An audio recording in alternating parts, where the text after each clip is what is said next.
Hello बच्चों, मैं हूं तुषार पटेल, आपका अपना physics teacher and welcome on physics वाला। कैसे हैं आप सभी? How you all? कैसी चल रही बेटा जिंदगी? आज के इस क्लास में हम करने वाले हैं ऑल्टरनेटिंग करंट्स के पीवाईक्यूज। जी हाँ, we are on AC circuits and now we are going to do PYQs of this beautiful chapter.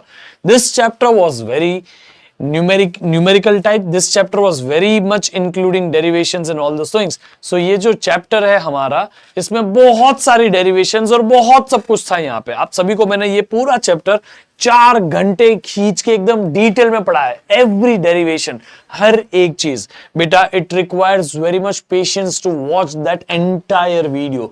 और आपने अगर वो देखा है ना बेटा, I just want to salute you, क्योंकि आप अपने बोर्ड एग्जाम्स को लेके इतने सीरियस हो, इतनी डेडिकेटेड हो कि आप बहुत डिटेल में सीखना चाहते हो। और जो बच्चे सीख के मेहनत करके अपने दम पे बोर्ड्स पे मार्क्स लाना चाहते हैं ना कि चीट शीट देख के या फिर कुछ याद करके कुछ रट्टा मार के, नहीं, आप वैसे स्टूडेंट हो जो चीजों को सीख के करना चाहते हो, तो एसी सर्किट्स जो चैप्टर मैंने कराया वो एकदम डिटेल में कराया था। जिन्होंने भी नहीं किया है, प्लीज एक बार वो चैप्टर को देख लो, प्लीज एक बार उसे कर लो बेटा। I would request all of you कि वो चैप्टर को देखे। बहुत मेहनत से मैंने वो it was almost of 4 hours, so 4 घंटा एकदम बारीकी से पूरा मेहनत से मैंने हर एक चीज कराई है उसमें। ठीक है, आप पूरा देखोगे, मजा आएगा, आपको समझेगा कि क्या हो रहा है क्या नहीं हो रहा है। काफी सारे हमारे घर के रियल लाइफ चीजों के बेस्ड भी वो चैप्टर था।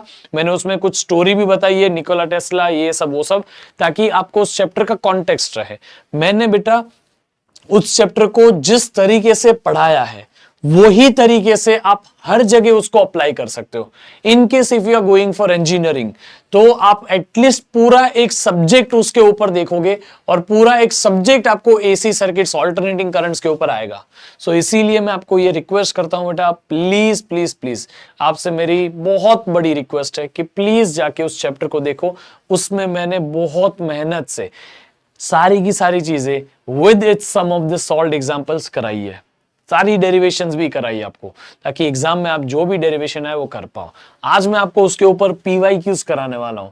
ठीक है, पीवाईक्यूज कराऊंगा आपको। ये पीवाईक्यूज करने का पता चलेगा इस चैप्टर से क्वेश्चंस आते कैसे हैं। ठीक है, सो आपको अगर ये बैच में जो मैं जितना एफर्ट्स के साथ, हमें तो बेटा बहुत सिंपल सा हो सकता था, मैं आपको ये बैच में बहुत सिंपल सा काम कर सकता था कि रिवाइज कराऊं सब कुछ ज्यादा करके चीजें लिख के आ जाओ, बहुत ज्यादा क्वेश्चंस ना कराऊं या फिर बहुत ज्यादा डेरिवेशंस ना कराऊं, जो एग्जाम में पूछी गई है उन्हीं को कराऊं, क्योंकि ये series was all about most important concepts, not the entire chapter in one shot, but I am making sure कि फिजिक्स में हम सिर्फ सिलेक्टिव कंसेप्ट्स ना पढ़े, हम मेजॉरिटी एटलीस्ट ऑलमोस्ट सारे कंसेप्ट्स पढ़े, एकदम डिटेल में पढ़े।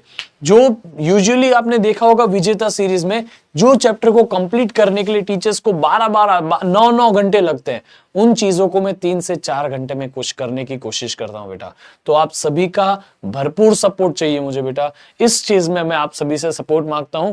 आप कैसे सपोर्ट कर सकते हो? तो पहली चीज, आपका कोई फ्रेंड भी अगर इस बैच में एनरोल्ड है, उनको भी कहो कि ये बैच को देखे। सबसे पहली चीज तो आप ये करिए कि आप खुद अपनी बोर्ड एग्जाम के लिए इस बैच को डिटेल में हर एक क्लास को देखिए। अगर आप इस बैच को फॉलो करते हैं, मैं गारंटी लेता हूं कि आपको 90% से कम नहीं आ सकता। समझ में आ गया? फिजिक्स में 90% से कम आ ही नहीं सकता अगर आप इस बैच को डेडिकेटेडली देख रहे हैं।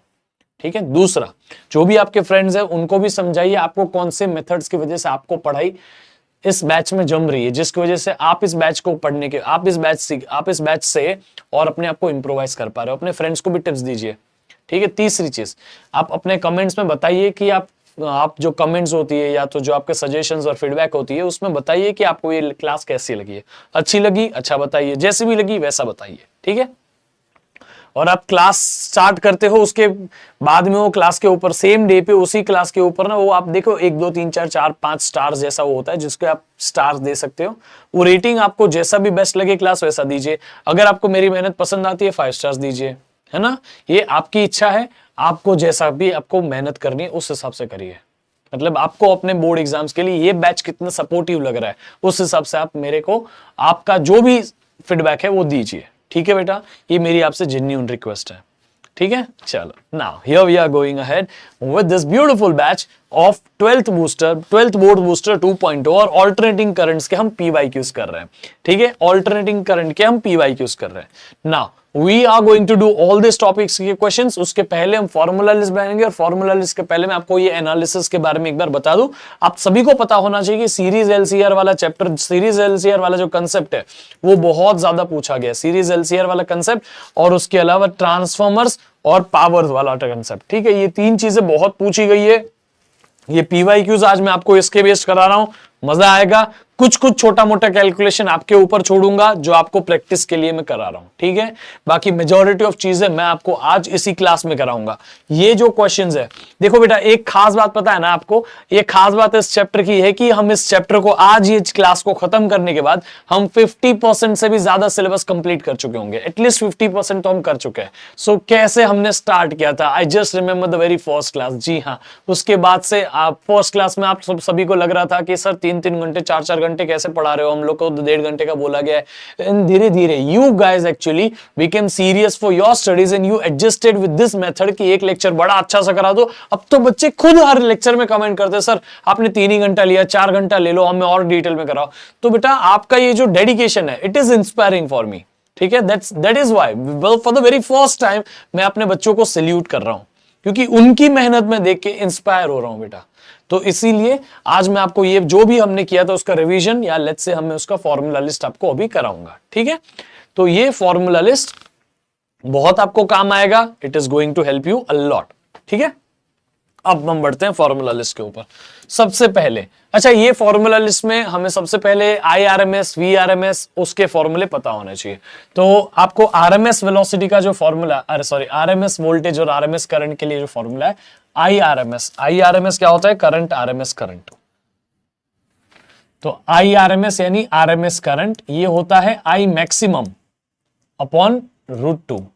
ठीक है, जिसको आप 0.707 IM बोल सकते हो। इसी तरह से दूसरा होता है VRMS, वो होता है VM अपॉन √2। ठीक है, VM अपॉन √2 वो होता है 0.707 इंटू VM। ठीक है, ये चीजें आप यहां पे इस तरह से याद रखिएगा। ये दो फॉर्मूलेज है IRMS और VRMS के, ये आपको अलग से बता के दे दिया मैंने। ठीक है, कूल।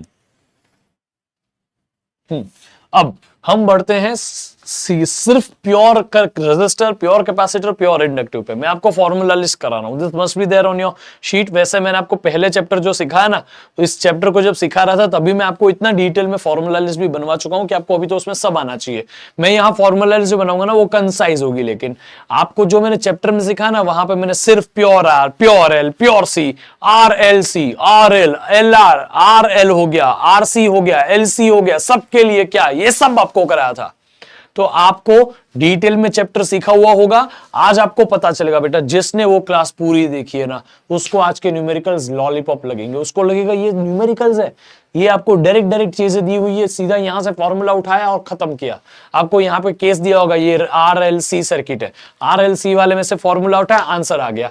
यहां पे आपको बोला होगा प्योर आर है, फॉर्मूला उठा, आंसर आ गया। सो दिस चैप्टर का न्यूमेरिकल्स और दिस चैप्टर के PYQs become so easy when you are done with one shot. So please बेटा वन शॉट डिटेल में देखिएगा। मैंने अच्छे से डिटेल में एक एक चीज एकदम पेशेंस से, शांति से कराई है। वहां पे मैं कोई भी चीजों को कराने के लिए हड़बड़ी में ऐसा नहीं करने गया कि अरे ये नहीं। आप देखोगे जब मैं क्वेश्चन सॉल्व करता हूं ना तो मैं थोड़ा फास्ट रहता हूं, लेकिन जब मैंने कल लास्ट वाला लेक्चर करा ना तो मैंने बोरे पेशेंस से करा कि एक चीज बताऊं। बहुत आराम से मैं आपको स्टोरी बता के कर रहा था। आई जस्ट वॉन्टेड कि वो चैप्टर जिस जैसा है वैसा आपको दिखे। शायद आपको, अगर आपको मेरी पैटर्न जो यूजुअली मेरी फास्ट वाली मेथड है वो अच्छी लगती है तो आपको लास्ट वाला क्लास थोड़ा सा बोर करेगा, लेकिन आप जब वो पूरा करोगे ना बेटा, आई गारंटी यू कि आप मेरे फैन बन जाओगे। ठीक है, प्लीज उसको देखिएगा।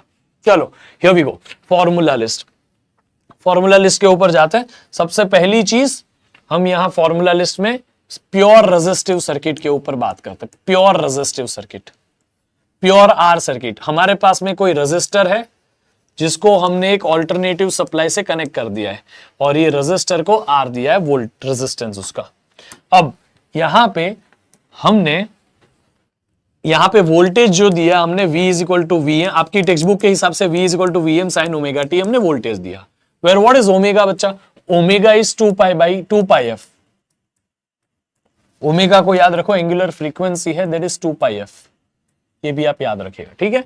और यहां पे करंट जो है वो आई जाएगा, ठीक है, और I is equal to I M sine omega t. Same phase वाला करंट और वोल्टेज सेम फेज में। देखो ये जो यहां पे साइन के पहले जो होता है ना, इसको हम बोलते हैं peak values, maximum values. Sine के बाद जो होता है एंगल में, उसको हम बोलते हैं फेज। जो फेज साइन का है, जो फेज यहां वोल्टेज की इक्वेशन में, वही फेज यहां करंट की इक्वेशन में।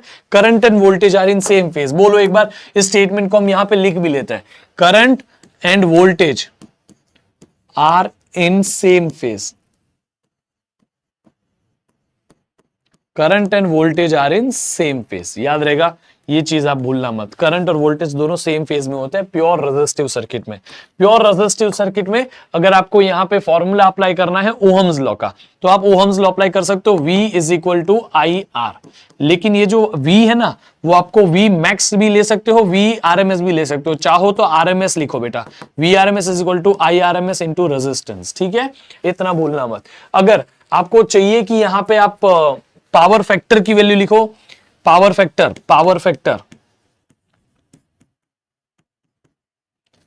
की जो वैल्यू होती है cos फाई की, वो रेजिस्टिव सर्किट के लिए होती है 1।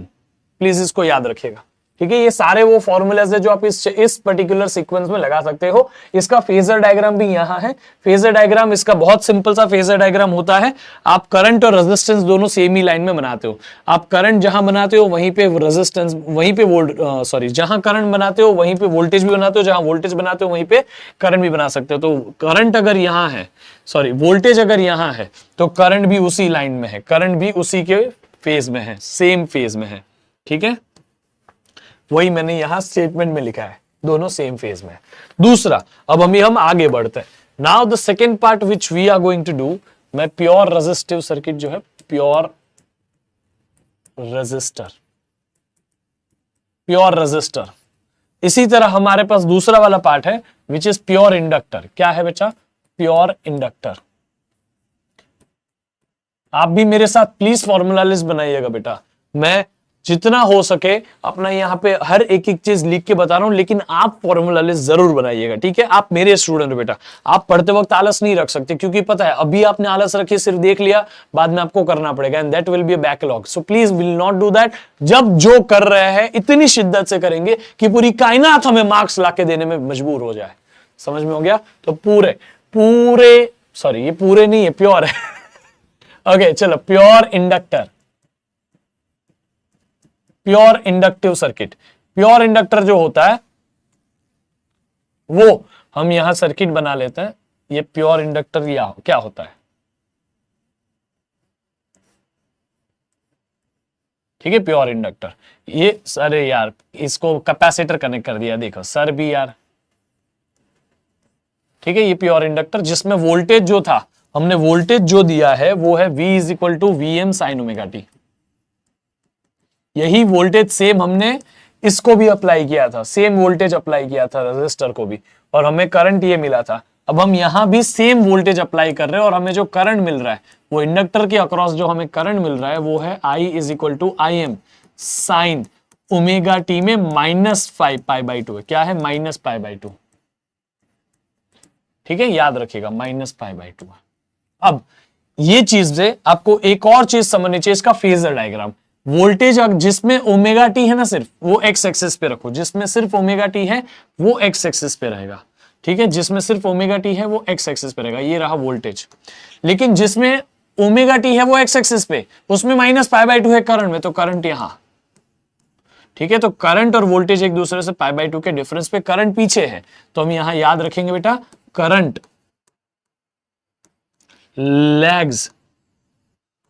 लैग्स, वापस लिखता हूं यहां, करंट लैग कर रहा है। क्या कर रहा है बेटा? करंट लैग्स ईएमएफ यानी वोल्टेज बाय π/2।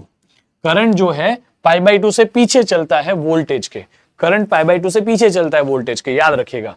आप इसको उल्टा भी लिख सकते हो, वोल्टेज लीड करता है π/2 से, वोल्टेज आगे चलता है π/2 से, वो ही बात है। जिसका फेजर डायग्राम आपकी बुक में ऐसा है, मैं ऐसा बनाता हूं।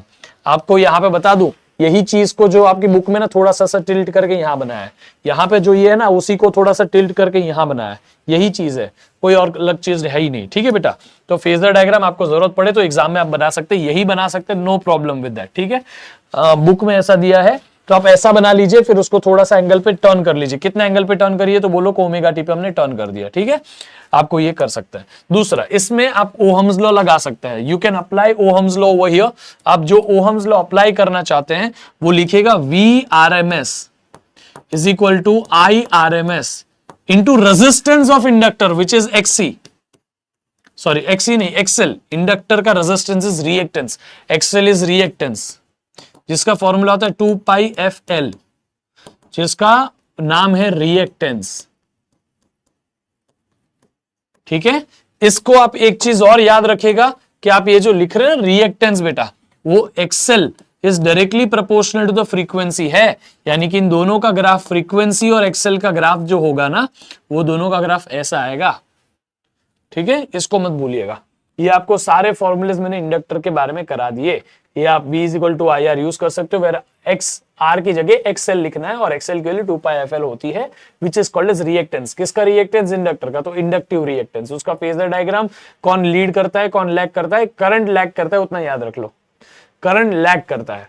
ठीक है, इसमें याद रखो करंट लैग करता है। अब कोई एक ही चीज को याद रखो, कौन लीड करता है कौन लैग करता है, दोनों मत याद रखो, जो लैग करता है उसी को याद रखो। ठीक है, अब हमारे पास तीसरा सर्किट है प्योर कैपेसिटर। प्योर, मैं ना एक काम करता हूं, इसी पेज में सारे डाल दूंगा। ये प्योर कैपेसिटर का फेजर डायग्राम है, ये प्योर रेजिस्टर का, ये प्योर इंडक्टर का, और अभी है प्योर कैपेसिटर का।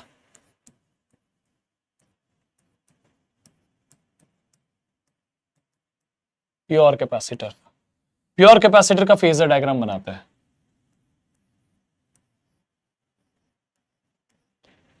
ठीक है, प्योर कैपेसिटर जिसका कैपेसिटेंस C है। अगर इस प्योर कैपेसिटर को ध्यान से देखना बेटा, ये फॉर्मूला लिस्ट इतनी बार करा चुका हूं, जो बच्चे ने वो वन शॉट देखा ना, उसमें यही चीज मैंने 2 बार कराई है, और अभी मैं इसको यहां तीसरी बार करा रहा हूं। अगर आपने नसीब से एनसीईआरटी सॉल्यूशन सीरीज देखा तो उसमें चौथी बार हो जाएगी। 4 बार मैं ये चीज को कराऊंगा ना, आप इस चैप्टर का entrance level, JEE mains, JEE advance, जो लेना है ले लो, you will be able to do all of that. समझ में आ गया? बेसिक्स मैंने बहुत आपके स्ट्रॉन्ग कर दिए हैं। कम ऑन एवरीवन। सो अगर मेरी वजह से आपके बेसिक स्ट्रॉन्ग हो रहे हैं, आप अपने आप को एक्सप्रेस करके बताइए बेटा। आपको जो भी मेरी वजह से फायदा हो रहा है, प्लीज आप मुझे बताइए, ताकि मैं आप लोगों की चीजें समझ पाऊं। आप मेरे लिए क्या फील करते हैं, या मेरी पढ़ाई से आपको क्या फायदा हो रहा है, ये मैं समझ पाऊं। ठीक है, और कहीं पे ऐसा आपको लगता है कि आप मुझे सजेशन दे सकते हैं, जरूर दीजिए, बट प्लीज आपके सजेशन थोड़े ध्यान में रख के बताइएगा कि कहां सबको यूजफुल हो रहा है कि नहीं। समझ में आ गया कि नहीं? चलो एवरीवन, लेट्स गो अहेड। आप यहां वोल्टेज जो है वो V की इक्वेशन होगी V नॉट नहीं, Vm साइन ओमेगा टी, और I is equal to Im sine ही आएगा, लेकिन यहां ओमेगा टी में माइनस पाई बाई 2 था, तो यहां ओमेगा टी तो आएगा ही, लेकिन यहां प्लस पाई बाई 2 होगा। ठीक है, और ये इसके साथ में ही हमारा जो करंट है, करंट का ग्राफ ऐसे आएगा, जहां पे वोल्टेज होगा ऑन एक्स एक्सिस, जो ओमेगा टी है वोल्टेज वो एक्स एक्सिस, और ये करंट में प्लस पाई बाई 2 है, तो वोल्टेज के ग्राफ में प्लस पाई बाई 2 डालना पड़ेगा। ये वोल्टेज है, और उसमें अगर मैं करंट की बात करूं तो करंट यहां पे एक्स्ट्रा पाई बाई 2 करंट यहां होगा बेटा, और ये दोनों में पाई बाई 2 का डिफरेंस होगा। कौन आगे है? करंट आगे है, तो यहां हम लिखेंगे करंट लीड्स, तो मैं पूरा लिखना चाहूंगा बेटा, current Leeds voltage. Current Leeds voltage की जगह, वोल्टेज को ना हम ईएमएफ बोलते हैं, सब पावर सप्लाई का वोल्टेज है ना, उसको ईएमएफ बोलते हैं। Current Leeds voltage by pi by 2। Current आगे बढ़ रहा है पाई बाई ईएमएफ से, करंट लैग कर रहा है ईएमएफ से पाई बाई 2 से, ईएमएफ से करंट आगे बढ़ रहा है पाई बाई 2 से, ये इसका मतलब ये है। ठीक है, आप यहां पे भी V is equal to I R लगा सकते हो, V R M S is equal to I R M S into XC ऐसा लिख सकते हो। बस यहां रेजिस्टेंस XL है, यहां रेजिस्टेंस XC है, बट इनको हम रेजिस्टेंस नहीं बोलते, हम उनको रिएक्टेंस बोलते हैं। What do we call it as reactance. ये कैपेसिटर का रिएक्टेंस है, इसलिए XC की वैल्यू 1/2 पाई FC, इसको हम कैपेसिटिव रिएक्टेंस बोलेंगे। क्या बोलेंगे? कैपेसिटिव रिएक्टेंस है, तो ये अल्टीमेटली रिएक्टेंस ही, ठीक है, बट इसको कैपेसिटिव रिएक्टेंस बोलेंगे। इसमें XC is inversely proportional to frequency. देखो XC is inversely proportional to frequency हो गया। जब XC और FC इनवर्सली प्रोपोर्शनल है, XC और F, तो हम यहां लिखेंगे कि XC is inversely proportional to frequency. तो XC और फ्रीक्वेंसी का जब ग्राफ बनेगा, वो ग्राफ ऐसा इनवर्सली प्रोपोर्शनल वाला आएगा, ठीक है। इस चीज को भूलना मत, ऐसा आपको काम आएगा। ये pure inductor, pure resistor, pure capacitor हो गया। अब हम पढ़ेंगे तीनों का combination, yes, which is series RLC। हम पैरेलल RLC नहीं पढ़ते, जबकि मेरी इच्छा है आपको पढ़ाने की, बट हम नहीं कर सकते, बोर्ड्स में नहीं है। सीरीज RLC में resistor, inductor, capacitor. Series RLC में ना करंट और वोल्टेज की इक्वेशन एक्चुअली कोई पढ़ता नहीं है, जानबूझ के नहीं पढ़ता है, बट आपको पढ़नी है, मैं आपको करा दूंगा, नॉट टू वरी। इसमें आप जो करंट देते हो वही करंट सब में जाएगा। ये रेजिस्टर के अक्रॉस भी, ये इंडक्टर के अक्रॉस भी, और ये कैपेसिटर के अक्रॉस भी। ये L इंडक्टर का है, ठीक है। मैं आपको बता दूं यहां पे, ये R रेजिस्टेंस का है, ये L इंडक्टर का, ये C कैपेसिटेंस का। अब इसमें जो करंट आप यहां से दोगे वही करंट एक्चुअली सब में जाएगा, वापस आके ऐसे घूमता रहेगा। तो आप यहां अगर V की इक्वेशन लिख रहे हो, V is equal to VM sine omega t, तो करंट की इक्वेशन होती है,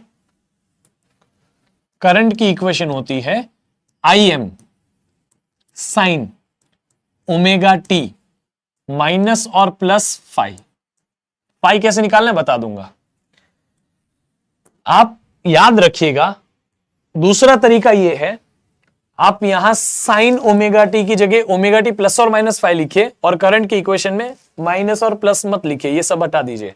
फाई यहां से आप हटा दोगे, ऊपर प्लस और माइनस फाई लिखिए वोल्टेज की इक्वेशन में, ठीक है। अब आप ये माइनस तब यूज करो जब XL is greater than XC। ये माइनस साइन कब आएगी? जब XL is greater than XC। Plus sign कब आएगी? जब XC is greater than XL। XL is greater than XC यानी कि इंडक्टिव सर्किट है ये, तब माइनस साइन आएगी वोल्टेज करंट के ग्राफ में, करंट की इक्वेशन में। और ये प्लस साइन तब आएगी जब ये सर्किट कैपेसिटिव है, क्योंकि तब करंट में प्लस होता है। देखो यहाँ पे करंट की इक्वेशन में +5 कैसा होता है? ये π/2 होता है। तब इधर वोल्टेज की, यहाँ पे देखो करंट की इक्वेशन में -5 है, तो ये माइनस कब होगा? जब वो XL is greater than XC, inductive circuit होगा। तो इंडक्टिव वाले में करंट में माइनस होता है, तो वोल्टेज में कुछ नहीं होना चाहिए, करंट में माइनस होता है। कैपेसिटिव वाले में करंट में प्लस होता है। तो इंडक्टिव अगर नेचर का है तो ये माइनस, और एक कैपेसिटिव नेचर का है तो प्लस। याद रखिएगा इस चीज को, ठीक है, भूलना मत, ये मैंने आपको बता दिया पहले ही। अब दूसरी एक चीज बचा, आप इसका एक वो बनाते हो, क्या बोलते हैं, इसका एक ट्राइंगल बनाते हो। वो ट्राइंगल को अभी मैं सिर्फ आपको इंपीडेंस ट्राइंगल इसमें बता रहा हूं। ये है रेजिस्टेंस का लाइन, ये है XL माइनस XC का लाइन, ठीक है, और ये है Z का लाइन, और ये जो एंगल बनता है उसको हम फाई बोलते हैं, ठीक है। ये एंगल को हम क्या बोलते हैं? फाई।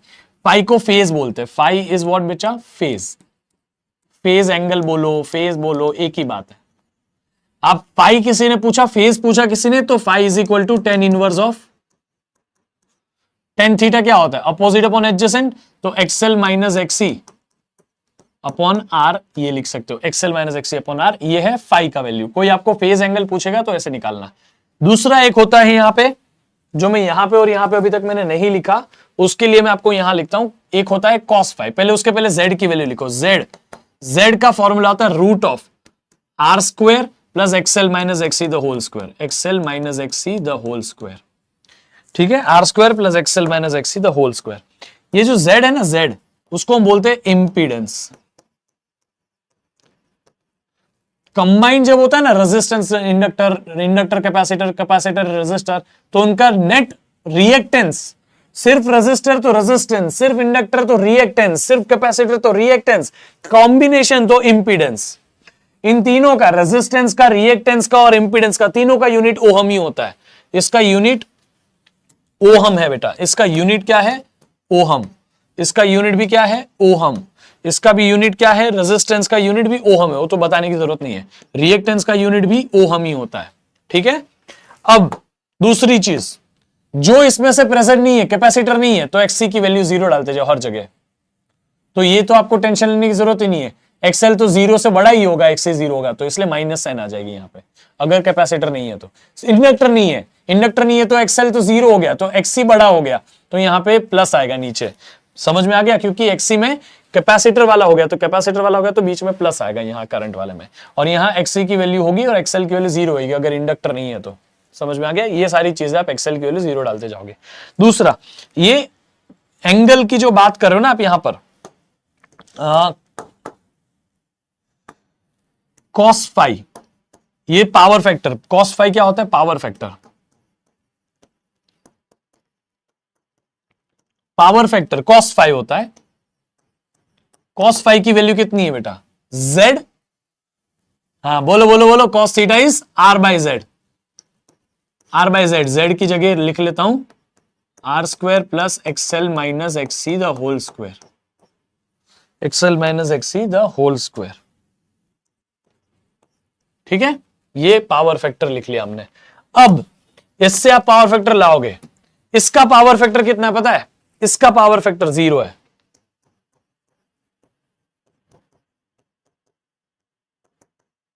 कॉस फाई की वैल्यू पावर फैक्टर होती है, इसका पावर फैक्टर 0 है। प्योर कैपेसिटर का पावर फैक्टर 0, इसका भी पावर फैक्टर जो है वो भी 0 है। क्यों, क्योंकि पावर फैक्टर में न्यूमरेटर में रेजिस्टेंस होता है, इन दोनों में रेजिस्टेंस है ही नहीं, इसलिए रेजिस्टेंस की वैल्यू 0, तो ये दोनों 0 हो गए। आप इसी में से सिर्फ ये सारे डिराइव कर सकते हैं, उसके स्पेसिफिक वैल्यू 0 डालते जाइए, ठीक है। आई होप आपको समझा। अब पावर का जो फॉर्मूला होता है, वो formula power is equal to, actually power नहीं, एवरेज पावर लिखा जाता है, एवरेज पावर, एवरेज पावर या पावर डिसिपेटेड या पावर डिलीवर्ड, ऐसा कोई भी वर्ड आ जाए, पावर का फॉर्मूला आता है V R M S into I R M S into cos phi. जहां पे प्योर रेजिस्टिव सर्किट होता है ना, प्योर रेजिस्टिव, प्योर आर के लिए कॉस फाई की वैल्यू अभी मैंने बताया 1 होती है, प्योर एल के लिए कॉस फाई की वैल्यू 0 होती है, प्योर कैपेसिटर के लिए कॉस फाई की वैल्यू 0 होती है। तो प्योर रेजिस्टर में पावर का formula V R M S into I R M S बनेगा, V R M S into I R M S बनेगा, एवरेज पावर का फॉर्मूला। इसमें पावर का एवरेज पावर का फॉर्मूला 0 बनेगा, इसमें एवरेज पावर का फॉर्मूला 0 बनेगा बेटा। एक साइकिल का पावर बोल रहा है, एक साइकिल का पावर एवरेज पावर होता है। आर एल सर्किट होगा, आर एल होगा, तो कॉस फाई का फॉर्मूला जो होगा वो होगा R upon root of R square plus XL square. इससे आंसर जो आएगा वो आप सब्स्टिट्यूट कर दो कि कॉस फाई में।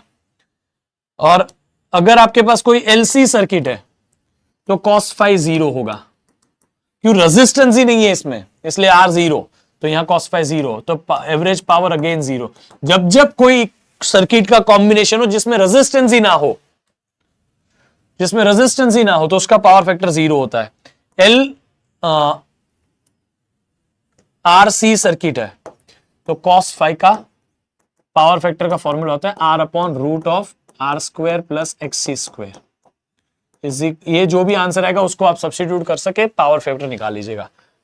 एक्चुअली कॉस फाई का फॉर्मूला यहां लिख देता हूं, कॉस फाई का real formula is root of R square plus XL minus XC the whole square,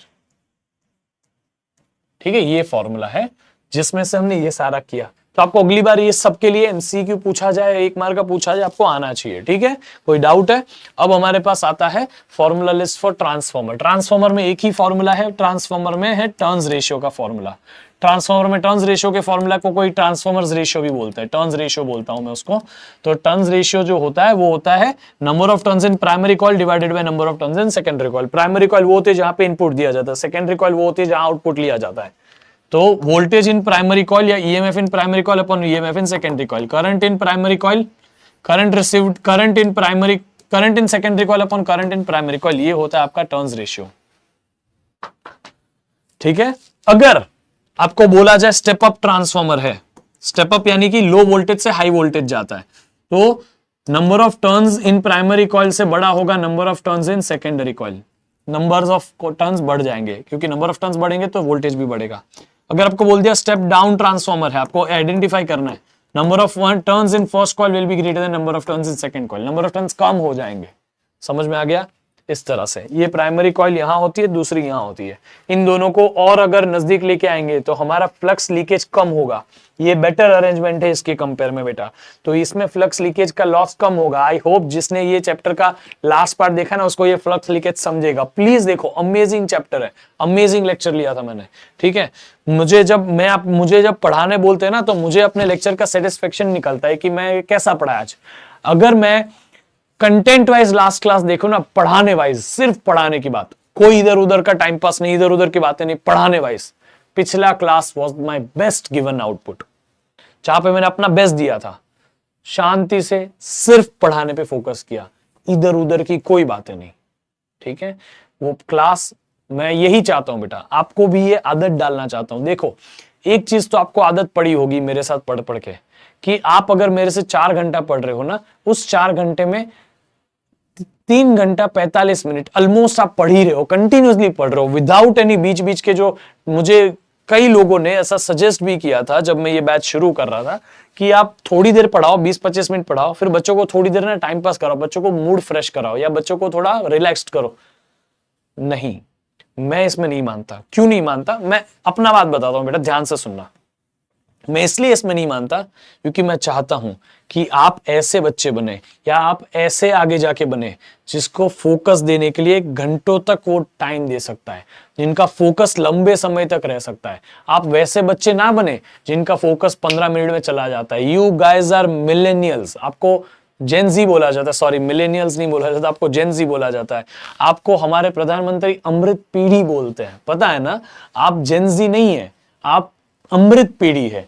अमृत पीढ़ी में अगर कोई भी है तो उसकी रिस्पॉन्सिबिलिटी है, वो अमृत पीढ़ी वालों की रिस्पॉन्सिबिलिटी है कि आप इस देश को विकसित बनाएंगे।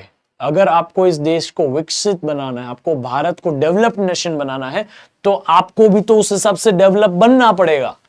क्यों आप आज जो ये सारे साइंटिस्ट के नाम सुनते हो इस चैप्टर में, Thomas Alva Edison, Nikola Tesla. Thomas Alva Edison America के थे, निकोला टेस्ला कहीं और के थे, वो अमेरिका में चले गए थे।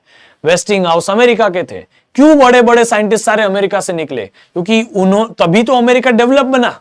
ऐसे बड़े बड़े पर्सनालिटी जो बनते हैं देश में, तभी तो देश आगे बढ़ता है। तो आप ही वो है जो इस लेवल पे जाने वाले हैं। शायद आपको अभी मजाक लगेगा, लेकिन 5 साल बाद गारंटी देता हूं कि आप में से कई सारे लोग बहुत अच्छे अच्छे लेवल पे होंगे।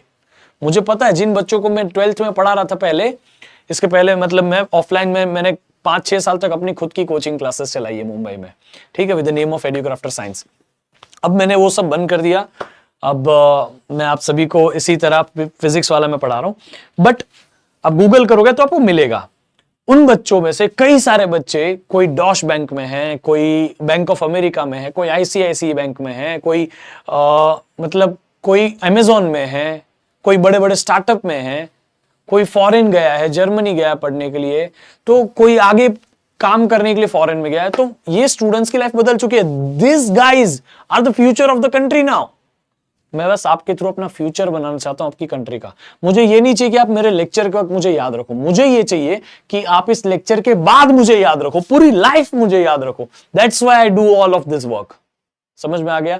मैं आपकी लाइफ पे इंपैक्ट बनना चाहता हूं। मैं टीचिंग मुझे इसीलिए पसंद है। एक बच्चे ने मुझे इस चैट बॉक्स में पूछा भी था, इसी सीरीज में पूछा था कि सर अगर आप इंजीनियर ही है, आप बोलते हैं आप engineer, I am proud engineer, I am proud engineer, whatever I am because of engineering. Engineering ने मेरी लाइफ को घड़ा है, इंजीनियरिंग ने मेरी लाइफ को बनाया है। इंजीनियरिंग में ऐसा नहीं बोलूंगा कि मैंने सिर्फ उसमें से वो टेक्निकल चीजें सीखी कि रजिस्टर कैसे काम करता है, इंडक्टर कैसे काम करता है, कैपेसिटर का काम कैसे करता है, आपको कॉल आता है तब क्या होता है, आपके फोन के अंदर आप क्लिक करते हो तब क्या होता है, ये सब मैंने सीखा इंजीनियरिंग में। आपका लैपटॉप का प्रोसेसर कैसे काम करता है, इंटेल का प्रोसेसर कैसे काम करता है, क्या रैम होता है, क्या रोम होता है, मेमोरीज क्या होती है, सब कुछ मैंने बहुत डिटेल में सीखा ये सब। लेकिन मैं ऐसा समझता हूं कि इंजीनियरिंग एक ऐसी जर्नी थी जिसने मेरी पर्सनालिटी बनाई। मुझे वो मेहनत करने का तरीका, मुझे वो दिमाग से एक डेवलप बनाने का तरीका, ये सब। तो ये education is a training of mind बेटा। मैं भी आप लोगों को ऐसा बनाना चाहता हूं कि आप फ्यूचर रेडी हो। इसीलिए मैं चाहता हूं कि अगर मैं 4 घंटा पढ़ा रहा हूं तो ये मेरी और आप दोनों की ड्यूटी बने कि हम 4 घंटा फोकस से कर पाए। वरना तो मैं भी तो हर आधे घंटे में थक सकता हूं, हर आधे घंटे में अरे यार बोर हो रहा है, नहीं ना। बट हम दोनों की ड्यूटी है कि हम दोनों को बेस्ट ऑफ आवरसेल्फ बनना है बेटा। मैं रेडी हूं, क्या आप रेडी है? रेडी हो तो चैट बॉक्स में बताओ। Come on everyone, here we go ahead.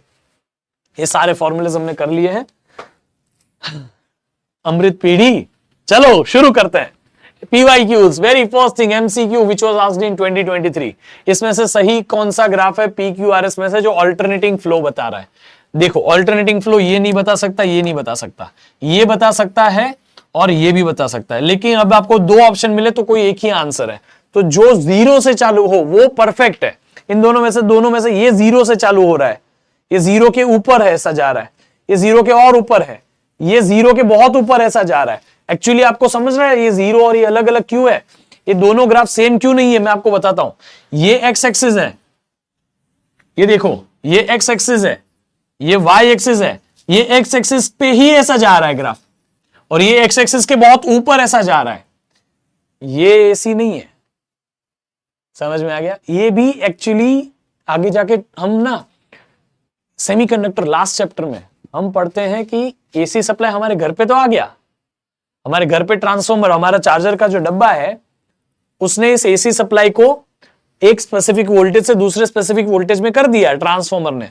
लेकिन इसके बाद हमारा फोन एसी से चार्ज नहीं होता, एसी सप्लाई मेरा फोन चार्ज नहीं कर सकता। वरना सोचो, मेरे फोन के अंदर करंट आएगा, मेरे फोन के अंदर से करंट जाएगा, मेरे फोन के अंदर से करंट आएगा जाएगा। इसके लिए हमें इसके अंदर ही इसको डीसी में कन्वर्ट करना। ये सोचो, मैंने लास्ट क्लास में नहीं बताया, अब बता रहा हूं। इसको डीसी में कन्वर्ट करना पड़ता है, और डीसी में कन्वर्ट करने के लिए इसके अंदर एक डिवाइस होता है rectifier, which we study in semiconductor. सोचो entire physics is connected this way, और वो रेक्टिफायर कैसे बनता है हम वहां पे पढ़ते हैं। बट इसके अंदर पहले ट्रांसफॉर्मर होता है जो 220 वोल्ट आपको यहां प्लग में दोगे, वो 220 वोल्ट को 15 वोल्ट में कन्वर्ट कर देगा। अब वो 15 वोल्ट को एसी को 15 वोल्ट डीसी में कन्वर्ट करने का काम करेगा इसके अंदर जो रेक्टिफायर होता है। That rectifier uses this kind of power supply जो ऑल्टरनेटिंग भी हो बट 0 लेवल से ऊपर भी हो, क्योंकि इसमें कोई नेगेटिव करंट जा ही नहीं रहा है। करंट की वैल्यू बढ़ रही है, कम हो रही है, बढ़ रही है, कम हो रही है, बढ़ रही है, कम हो रही है। लेकिन इसमें देखो, बढ़ रही है पॉजिटिव हो रही है, नेगेटिव हो रही है, बढ़ रही है पॉजिटिव हो रही है, नेगेटिव भी हो रही है। तो ये एक्चुअली एसी है। ये एसी के साथ डीसी कंबाइन कर दिया, इतना इसको ऊपर ले लिया इस ग्राफ को। समझ में आ गया? ये हमारा एक्चुअल एसी नहीं है, एक्चुअल एसी ये है विच इज एस। भाई ये सब मैंने इंजीनियरिंग में मजा आ जाता है इसमें, ठीक है, मजा आ जाता है। चलो, ये आपका 4th is the correct answer. Now here we go for the next question. RMS current in circuit connected to a 50 hertz supply. Frequency कितनी दी है बेटा? 50 हर्ट्ज दी हुई है, और हमें बोला है आरएमएस करंट कितना दिया है? 15 एम्पियर। आरएमएस करंट दिया है IRMS which is 15 एम्पियर बेटा। The value of current in the circuit is 1/600 seconds. Current in the circuit, value of the current in the circuit 1/600 seconds after the instant of the current is 0। यानी कि पहले current की value 0 होगी, उसके बाद ये current का graph आएगा। तो हमें ऐसा कहा है कि समझो कोई टाइम की बात कर रहे हैं, समझो कोई स्पेसिफिक टाइम पे जहां पे टाइम की वैल्यू 1/600 सेकेंड्स हो, तो इस टाइम पे बताओ कि करंट की वैल्यू क्या होगी। कोई भी रैंडम टाइम पे हमें इंस्टेंटेनियस वैल्यू पूछी है। क्या पूछा है? कोई स्पेसिफिक टाइम पे पूछा है, यानी कि इंस्टेंटेनियस करंट, इंस्टेंटेनियस करंट, ओहो, इंस्टेंटेनियस करंट की वैल्यू पूछी है, ठीक है। इंस्टेंटेनियस करंट क्या है? Connected to supply. हमें यहां पे देखो कुछ बोला तो है नहीं वैसे, आरएमएस करंट कनेक्ट सर्किट, ठीक है। हम by default I is equal to IM sine omega T ले लेंगे, ठीक है। अब देखो यहां पे ध्यान से सुनना, इसमें I करंट की वैल्यू हमें निकालनी है, इंस्टेंटेनियस करंट हमें निकालना है। IM नहीं पता, IRMS पता है। तो IM जो होता है वो √2 टाइम्स IRMS होता है। IRMS इज IM अपॉन √2, √2 इधर आ गया तो √2 into IRMS is IM। IM की वैल्यू, Imax की वैल्यू √2 टाइम्स IRMS होती है, याद रखना। साइन का साइन, ओमेगा की वैल्यू 2 पाई f, और ये t का t, ओमेगा की जगह 2πf लिख दिया। ठीक है, आपको समझा? Im की जगह ये लिखा और ओमेगा की जगह ये लिखा। Now let's substitute the values. Values substitute करो। I is equal to √2 into IRMS। IRMS is 15 into sine of 2πf, 2 into pi into F, 2 into pi into F, 2 into F, F 50 है, 2 into F 50 into 2 100, और ये पाई का पाई, और ये time, time की value हमें कितनी दी हुई है? टाइम की value is given as 1/600 second, लिखा है ना यहाँ पे 1/600, तो डिवाइडेड बाय 600, 1 ये जो टाइम है, सॉरी टाइम की वैल्यू कितनी? 1/600, तो डिवाइडेड बाय 600 हो गया। अब आप इसको सॉल्व करोगे, ठीक है, इसे सॉल्व करोगे, 0 0 0 0 cancel, π/6 sine π/6 into 15√2 is equal to I. Sine π/6, sine π/6, sine 30, sine 30 is 1/√2, sine 30 is 1/2, sorry. I is equal to √2 into 15 into sine 30 is 1/2। 1/2 को लिखो 1/√2 इंटू 1/√2।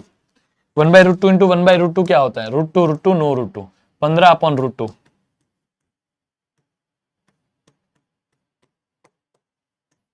अरे सॉरी 15/√2, हाँ यही आना चाहिए भाई, ठीक है, 15/√2 option A, amperes obviously correct answer. Amazing, right? देख लो, सॉरी ये देख लो सोल्यूशन, कूल। अब हम बढ़ते हैं आगे। AC voltage V is equal to V naught sin omega t. Alternating voltage V is equal to V naught sin omega t is applied to a series combination of resistor. ठीक है भाई, resistor and element X। हमारे पास कोई resistor है और एक element X है। अब element X क्या है हमें नहीं पता, इसलिए उसको ऐसे ही बना रहा हूं, ठीक है। एक्चुअली जो नहीं पता ना उसके जगह पे डब्बा बना देना चाहिए। एलिमेंट X, इधर X है और ये रेजिस्टेंस आ रहा है जिसमें हमने AC सप्लाई लगा दिया। AC सप्लाई का वोल्टेज कितना है? V is equal to V naught. V naught मतलब VME है वो, ठीक है, साइन ओमेगा टी, बट कभी कभी उसको नॉट लिखा जाता है, कभी कभी उसको M लिखा जाता है। Series combination of R and X, current, instantaneous current in the circuit is I is equal to, current की इक्वेशन भी दी है, I not sine omega T plus π/4। एक बात बताऊं क्या, वोल्टेज के कंपेयर में करंट में π/2 ज्यादा है, π/4 ज्यादा है। वोल्टेज के कंपेयर में करंट आगे है, तो करंट लीड कर रहा है, करंट लीड कर रहा है। करंट लीड किस में करता है? कैपेसिटर में करता है। करंट लीड किस में करता है? कैपेसिटर में करता है। ध्यान से देखो यहां पे, करंट लीड किस में करता है? कैपेसिटर में करता है। हमने ये पढ़ा, अगर ये कैपेसिटिव सर्किट है तो करंट लीड करता है, समझ में आ गया? करंट लीड करता है ईएमएफ से, तो ये कैपेसिटर है। पहली बात कि ये कैपेसिटर है, इससे हमें पता चल गया कि ये कैपेसिटर है, ये फिक्स हो गया। कैपेसिटर वाला ऑप्शन ये है, ये है, ये है, ये ऑप्शन हट गया। अब हमें क्या बोला है? विच of the following is correct, इसमें से क्या करेक्ट है? मतलब उसका कैपेसिटर XC की वैल्यू निकाल लो। अगर XC की वैल्यू जिससे मैच हो गई वो ऑप्शन करेक्ट है। XC की वैल्यू निकालोगे कैसे? पहली बात, आपको cos फाई का फॉर्मूला या फिर फाई का फॉर्मूला, दोनों में से कोई एक आना चाहिए। cos फाई का फॉर्मूला मुश्किल पड़ जाता है जब हमें सिर्फ ये देखो π/4 दिया ना, वो फाई है, फाई पाई, आपको पता है ना, फेज एंगल π/4 है। और फेज एंगल का फॉर्मूला, आप यहां पे फेज एंगल का फॉर्मूला देखो, फेज एंगल का फॉर्मूला अगर आपको नहीं पता चल रहा है क्या दिया है, तो कॉम्बिनेशन के लिए ये फॉर्मूले में से कोई यूज करने का। तो फाई का फॉर्मूला क्या है? tan inverse of XL minus XC upon R। अरे छोड़ो यार XL minus XC upon R, आपको यहां पे कैपेसिटेंस दिया है, इंडक्टर है ही नहीं उसमें, तो आपको वहां पे सिर्फ कैपेसिटर है, यानी कि इसमें सिर्फ XC आएगा, तो tan inverse of XC upon R ये होगा ना formula. Phi is equal to tan inverse of XL minus XC upon R। यानी कि आपको यहां इतना समझ रहा है कि हमें यहां पे कौन सा सर्किट है बेटा? ये जो सर्किट है ये कैपेसिटर है यहां पे, तो अगर यहां कैपेसिटर है तो ये RC सर्किट हो गया है ना। RC सर्किट है अगर, तो मैंने आपको बताया था tan inverse of phi is equal to, चलो फाई इज इक्वल टू नहीं करता हूं मैं, tan phi is equal to, come on, tan inverse of something को, tan इनवर्स को इस साइड ले लिया तो फाई tan फाई हो गया ना, tan phi की वैल्यू क्या हो गई, XL minus XC upon R। अरे XC तो XL तो है ही नहीं, जीरो है, तो XC अपॉन R, माइनस नहीं कभी लिखते, याद रखना, XC upon R। tan phi की value 1045, pi by 4 is 45, 1045 is 1, 1 is equal to XC, XC upon R, तो XC is equal to R। XC और R की वैल्यू इक्वल है, क्यों, क्योंकि tan phi की वैल्यू XC अपॉन R है, क्योंकि ये सर्किट में रेजिस्टर और कैपेसिटर है, और उसके लिए tan phi का फॉर्मूला ये बनता है। phi की वैल्यू आपको दी हुई है, जो दोनों में एक्स्ट्रा होता है वो phi होता है, समझे कि नहीं। तो ये है pi by 4 phi, और उसकी pi की जगह pi by 4 डाले, 1045 is 1, और आंसर आ गया x equal to R। Option 4 देख लो, ठीक है। ये तरीका है, यहां से मैंने कर लिया था, ये तरीका। एक्स्ट्रा करना है तो z की वैल्यू निकाल सकते हो, बाकी तो आपको आ जाएगा, ठीक है। चलो, here we go for the next question. What is the impedance of the capacitance of capacitors capacitance C in the source of frequency n? frequency f की जगह n लिखी है, तो कैपेसिटेंस की फॉर्मूला जो होती है, वैसे तो xc की फॉर्मूला क्या होती है, 1/2 पाई f, f की जगह n लिखना है, n, और ये c है ना, तो c की वैल्यू क्या होगी, c की वैल्यू होगी, अच्छा c ऊपर जाने दो, xc नीचे आने दो, तो xc नीचे आएगा 2 पाई n xc, ये हो गया हमारा कैपेसिटेंस c। समझ में आ गया कि नहीं, देख लो, simple.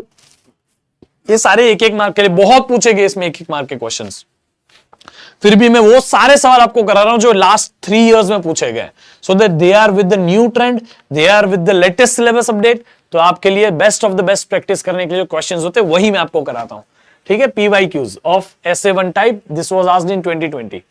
AC source of EMF V is equal to V naught sine omega T. V is equal to क्या है, देखो पूरी बुक में ना, CBSE का कमाल देखो, पूरी बुक में V is equal to VN sine omega T लिखाते हैं, और फिर क्वेश्चन में एग्जाम में दे देते हैं V naught sine omega T. बच्चा तो कंफ्यूज होगा ना, लेकिन आप मेरे स्टूडेंट हो, आपको पता होना चाहिए V नॉट लिखो या VM लिखो, जो भी इक्वल टू के बाद और साइन के पहले वैल्यू होती है वो पीक वैल्यू ऑफ वोल्टेज या पीक वैल्यू ऑफ करंट होती है, तो आप कंफ्यूज नहीं होंगे बेटा, ठीक है। इस connected to capacitor of capacitance C, एक कनेक्टेड किया है उसको कैपेसिटर से, कनेक्ट कैपेसिटेंस C है, ये कैपेसिटर है जिसका कैपेसिटेंस C है, इससे हमने एक AC सप्लाई कनेक्ट कर दिया है, ठीक है। अब आप यहाँ पे क्या बोलोगे, deduce the expression for current in current, अरे यार वोल्टेज की इक्वेशन से करंट लाना है, Q is equal to VC, याद करो, Q is equal to CV, फिर V की इक्वेशन पुट की, Q is equal to CV V naught sine omega T, याद करो, ये डेरिवेशन कराई थी ना लास्ट टाइम मैंने। आप फिर इसका डेरिवेटिव करते हो तो dQ बाई dt हो जाता है, यहाँ C का C, इसका डेरिवेटिव V नॉट तो रहेगा ही, साइन का डेरिवेटिव हो जाता है cos, यहाँ ठीक है, cos ओमेगा टी आ जाएगा, cos ओमेगा टी, और ये cos ओमेगा टी, और यहाँ पे एक ओमेगा बाहर भी आ जाता है, इसका डेरिवेटिव ले रहे हो इसलिए ओमेगा बाहर आ जाता है, तो dQ बाई dt को हम क्या बोलते हैं, I बोलते हैं, और ये C ओमेगा V नॉट को हम लिख लेंगे I नॉट लिख लेंगे, और ये cos को लिख लेंगे साइन, और ये ओमेगा टी की जगह आ जाएगा omega T plus pi by 2, omega T plus pi by 2। ये पूरा डेरिवेशन मैं अभी पूरा डिटेल में नहीं बताया मैंने, लेकिन सारे स्टेप कर दिए, ये आपको कराया मैंने पिछले क्लास में, प्लीज वो डेरिवेशन आपको वहां से आना चाहिए। और एक हो गया, plot the graph of V versus VT, V versus omega T, voltage और ओमेगा टी कैसे वेरी कर रहा है, वोल्टेज की इक्वेशन में ओमेगा टी, अरे वोल्टेज की इक्वेशन में साइन ऑफ ओमेगा टी है, तो वोल्टेज और ओमेगा टी साइनोसॉइडली वेरी कर रहा है ना। वोल्टेज की इक्वेशन में ओमेगा टी जो है वो तो साइन फंक्शन में है, तो साइनोसॉइडली वेरी करेगा, ऐसा समझ में आ गया। आपको उसकी मैक्सिमम वैल्यू V नॉट लिखनी है, यहाँ negative maximum value minus V not लिखनी है, इधर 0 डिग्री लिखो, इधर पाई डिग्री लिखो, इधर 2 पाई डिग्री लिखो, पूरा मार्क्स मिलेगा। यहाँ 3 पाई बाई 2 भी लिख सकते हो, सॉरी 2 पाई बाई 3, चलो उसकी जरूरत नहीं है, 0 पाई 2 पाई इतना लिख दे बहुत है। और हमें बोला करंट वर्सेस, करंट का ग्राफ ओमेगा टी के साथ बनाओ, ओमेगा टी के साथ करंट का ग्राफ, ये करंट की इक्वेशन ओमेगा टी के साथ बनाओगे, लेकिन आप देखो ये कैपेसिटिव सर्किट है, करंट जो है वो पाई बाई 2 से आगे है, यानी कि इससे थोड़ा पहले ही करंट स्टार्ट हो चुका था। करंट अगर इसके पहले से शुरू हो जाएगा तो करंट यहां मैक्सिमम हो चुका होगा, मैक्सिमम होने के बाद में यहां पे से शुरू होगा,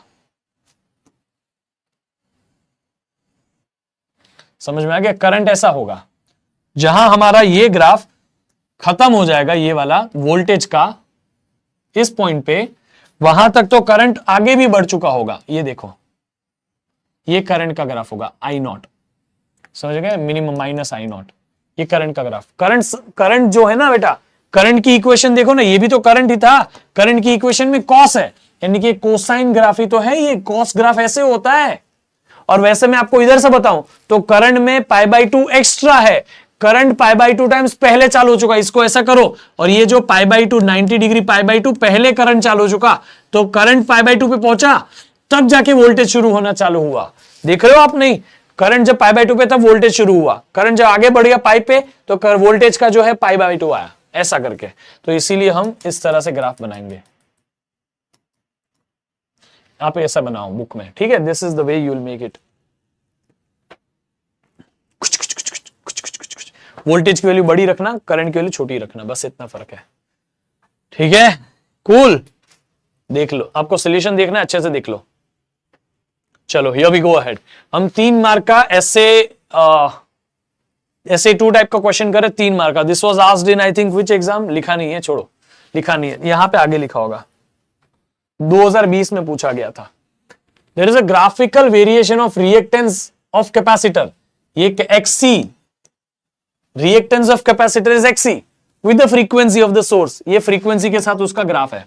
अरे मैंने आपको XC और फ्रीक्वेंसी के बारे में रिलेशन बताई है, XC is 1/2 pi FC, XC is inversely proportional to frequency, इसीलिए देखो ये ग्राफ भी इनवर्सली प्रोपोर्शनल वाला आया, बस उसकी वैल्यूज के साथ ये ग्राफ दिया है। Find the capacitance of the capacitor, C की वैल्यू चाहिए सबसे पहले, C। दूसरा, ideal inductor has the same reactance at 100 hertz frequency as capacitor at the same frequency. अरे यार, पहले कैपेसिटेंस निकालते, चलो बाद में सारी बातें करते हैं, हम पहले कैपेसिटेंस निकालेंगे। कैपेसिटेंस निकालने के लिए ये XC दिया है, ये F दिया है, ठीक है?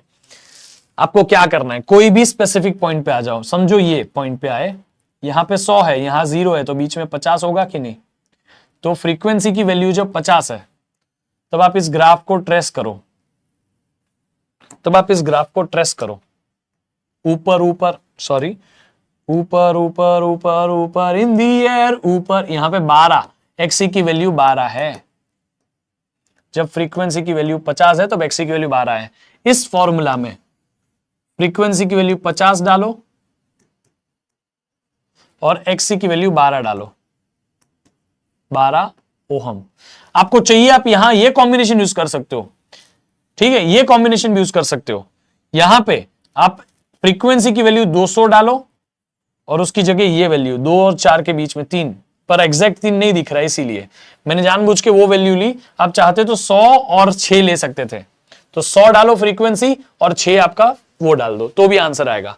तो आपको यहां पे सबसे पहले इसका फॉर्मूला रीअरेंज करके कैपेसिटेंस का फॉर्मूला बना लेना चाहिए। कैपेसिटेंस को ऊपर ले, XC को नीचे ले जाओ, तो कैपेसिटेंस को ऊपर लेके आ गए, XC को नीचे लेके आ गए, तो 1/2 पाई F XC। आपको भी सारी वैल्यूज पता है, बताओ। 1/2 का 2, पाई की जगह 3.14, F फ्रीक्वेंसी की वैल्यू 50, और यहां XC की वैल्यू कितनी आ गई? XC की वैल्यू 12।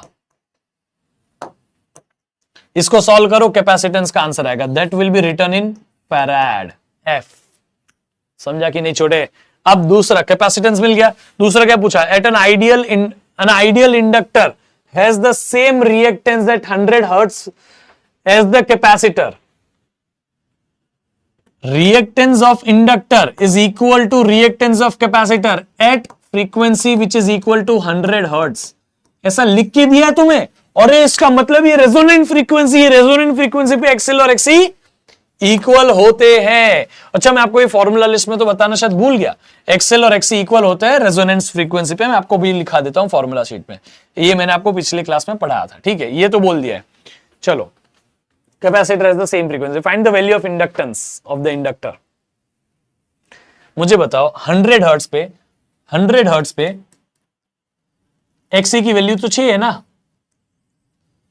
एट 100 हर्ट्ज फ्रीक्वेंसी की वैल्यू 100 हर्ट्ज है, तो XC की वैल्यू 6 है, 6 ओम। तो वही तो XL की वैल्यू हुई। XL और XC की वैल्यू सेम होती है फ्रीक्वेंसी जब ये होती है, क्या बोलते हैं, रेजोनेंट फ्रीक्वेंसी होती है। यहां पे बोला है at ideal inductor has the same reactance as capacitor. Ideal inductor has the same reactance at 100 frequency, 100 hertz frequency as the capacitor. दोनों का रिएक्टेंस सेम है, वो फ्रीक्वेंसी जो है ना रेजोनेंस की बात कर रहा है, रेजोनेंट फ्रीक्वेंसी। तो इसके लिए 100 हर्ट्ज पे कैपेसिटर की रिएक्टेंस इतनी है तो इंडक्टर की रिएक्टेंस भी उतनी हो जाएगी। Next, find the value of inductance of the inductor. Inductance निकालना है, एल की वैल्यू निकालनी है, तो XL is equal to 2 pi F L हो जाता है बेटा। आप मुझे बताओ, क्या आपको इस फॉर्मूला में एक्सएल अभी बताया मैंने, ये रहा 6, 2 पता है, पाई पता है, एफ फ्रीक्वेंसी 100 थी ना, तभी तो 6 ओहम था ये, तो एल की वैल्यू मिल जाएगी ना। 2 पाई एफ को नीचे ले लो, समझ में आ गया। तो एक्सएल की value 6 upon 2 into 3.14 into F की वैल्यू इज 100, एल की वैल्यू मिलेगी। आई होप आप इतना बेसिक तो सॉल्व कर सकते हो। This is 50% of syllabus is done and you should know this basic physics. Okay, ये फिजिक्स भी नहीं है, मैथमेटिक्स है। Draw the graph showing the variation of the reactance with an inductor of the frequency. अरे reactance और frequency दोनों directly proportional होता है इंडक्टर में, तो इंडक्टर का जो रिएक्टेंस होता है वो फ्रीक्वेंसी के साथ डायरेक्टली प्रोपोर्शनल होता है, ऐसा ग्राफ होता है। कैपेसिटर में ऐसा होता है। ये सब मैं आपको पिछले चैप्टर में, मतलब लास्ट क्लास में पढ़ा चुका हूं, जहां पे मैंने आपको पढ़ाया था कॉम्बिनेशन वाला पार्ट। ठीक है, मैं आपको बताता हूं resonance. Resonance actually series connection के लिए होता है। Resonance is for series LCR.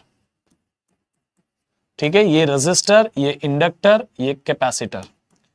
अगर कोई ऐसी स्पेसिफिक फ्रीक्वेंसी है, ये रेजिस्टर का आर, ये इंडक्टर का एल, ये कैपेसिटर का सी, करंट तीनों में से सेम जाता है ऑब्वियसली। अगर कोई ऐसी फ्रीक्वेंसी है एट सर्टेन स्पेशल फ्रीक्वेंसी, कोई स्पेसिफिक फ्रीक्वेंसी है जहां पे एक्सएल और एक्ससी इक्वल हो जाते हैं, अगर ऐसा हो जाता है तो फ्रीक्वेंसी की वैल्यू आप निकाल सकते हो, जिसको रेजोनेंट फ्रीक्वेंसी बोला जाता है, which is 1/2 pi root of L C. ये इससे आप आंसर निकाल सकते हो। Where F R is called as resonant frequency. F R को बोलते हैं रेजोनेंट फ्रीक्वेंसी।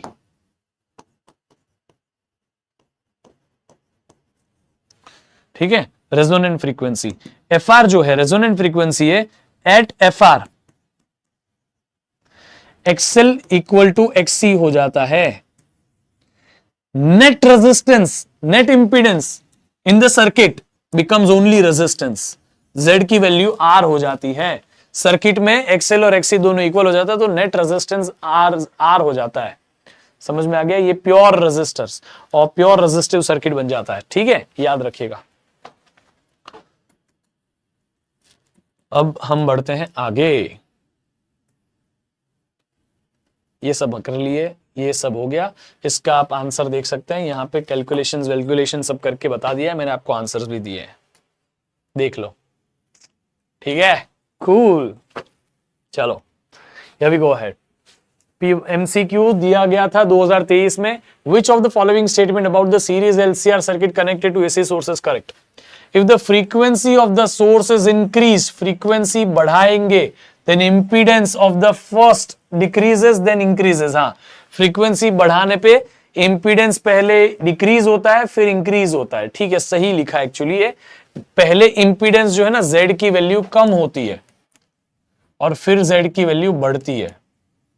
ठीक है, ठीक है, आगे देखते हैं, बट उसके बाद दूसरे क्या स्टेटमेंट है। If net reactance XL minus एक्ससी,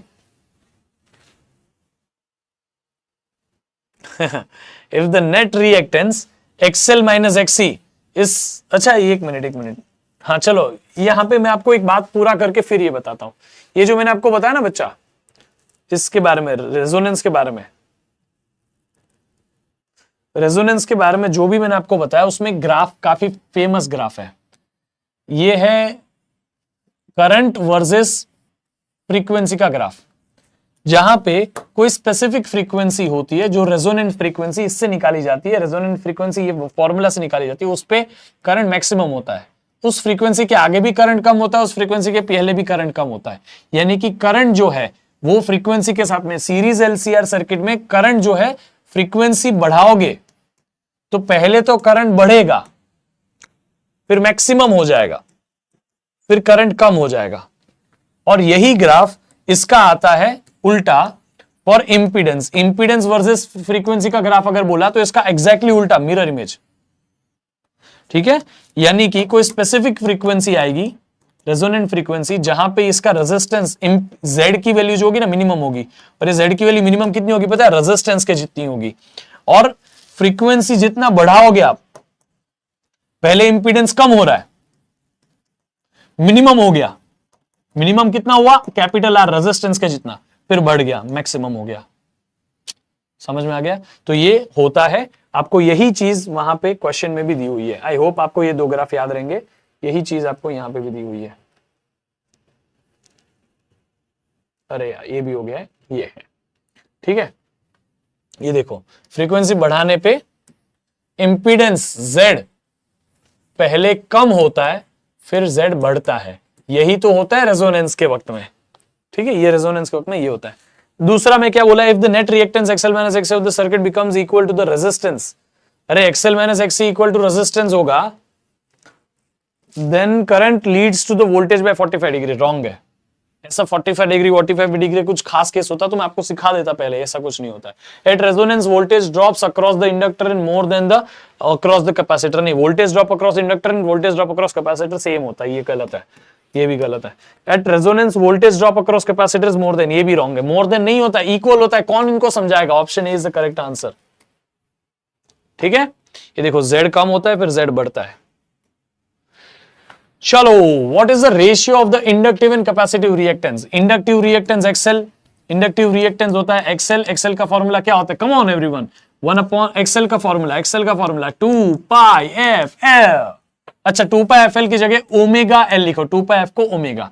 XC का फॉर्मूला क्या होता है? 1 अपॉन ओमेगा C, ठीक है। एक काम करो, ये जो है ना XL अपॉन XC कर दो, तो omega upon 1 upon omega C हो गया।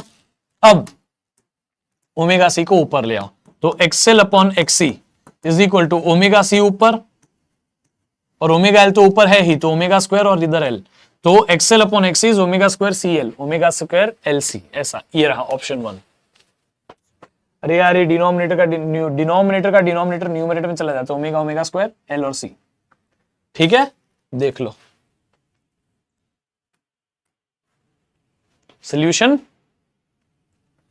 Here we go ahead, मजा आ रहा है बेटा। PYQ 2021-22 में ये MCQ पूछा था। अरे इतना lollipop MCQ, impedance of a series LCR circuit, ये भी कोई पूछने की बात है? R square equal to R square plus XL minus XC the whole square, पूछने की बात है क्या? ये पूछा था 2021-22 में टर्म 1 टर्म 2 में, ठीक है। Here we go ahead, 15 ohm resistor, 80 milli henry inductor and the capacitor or capacitance C is connected with series of 50 hertz. R ये रहा रेजिस्टर, ये रहा इंडक्टर, ये रहा कैपेसिटर, इसको हमने लगा दिया एक सप्लाई के साथ, जिसकी फ्रीक्वेंसी कितनी है बेटा? 50 हर्ट्ज। हमारे घर पे भी जो फ्रीक्वेंसी आती है ना वो 50 हर्ट्ज की होती है बेटा। अमेरिका में फ्रीक्वेंसी 60 हर्ट्ज की होती है, इसीलिए हम जब भी यूजुअली कोई इलेक्ट्रॉनिक डिवाइस फॉरेन से मंगाते हैं तो उनका जो चार्जर आता है वो 60 हर्ट्ज वाला आता है, 50 हर्ट्ज वाला नहीं आता है, ठीक है। हर कंट्री ने अपने अपने हिसाब से सेट की है। तो यहाँ 50 हर्ट्ज का फ्रीक्वेंसी वाला पावर सप्लाई दिया है, 15 ओहम का रेजिस्टेंस दिया हुआ है, और इंडक्टेंस हमें 80 मिली हेनरी दिया हुआ है। 80 मिली हेनरी को 80 इंटू 10⁻³ हेनरी लिखिएगा, but capacitor of capacitance C, हमें C की वैल्यू नहीं दी है। If the source voltage and the current are in the same phase, source voltage and the current, voltage और करंट सेम फेज में कब होते हैं? वोल्टेज और करंट सेम फेज में तब होता है जब सर्किट रेजिस्टिव होता है, और सर्किट जब रेजिस्टिव होता है तब रेजोनेंस होता है। सीरीज LCR में जब रेजोनेंस होता है तो XL इक्वल टू XC होता है, and circuit becomes resistive, circuit becomes, circuit को CKT लिख रहा हूं, circuit becomes resistive, circuit becomes resistive बेटा, circuit becomes resistive at resonance. Resonance पे वो सर्किट रेजिस्टिव बन जाता है, सिर्फ रेजिस्टेंस ही उसके पास ऐसा। तो XL equal to XC, XL की वैल्यू क्या है? 2 पाई FL, XC की वैल्यू 1/2, XC की वैल्यू ही निकालनी है ना अपने को, नहीं XC की वैल्यू निकालनी, C की वैल्यू निकालनी है ना। Then what is the value of capacitance? 1/2 pi FC।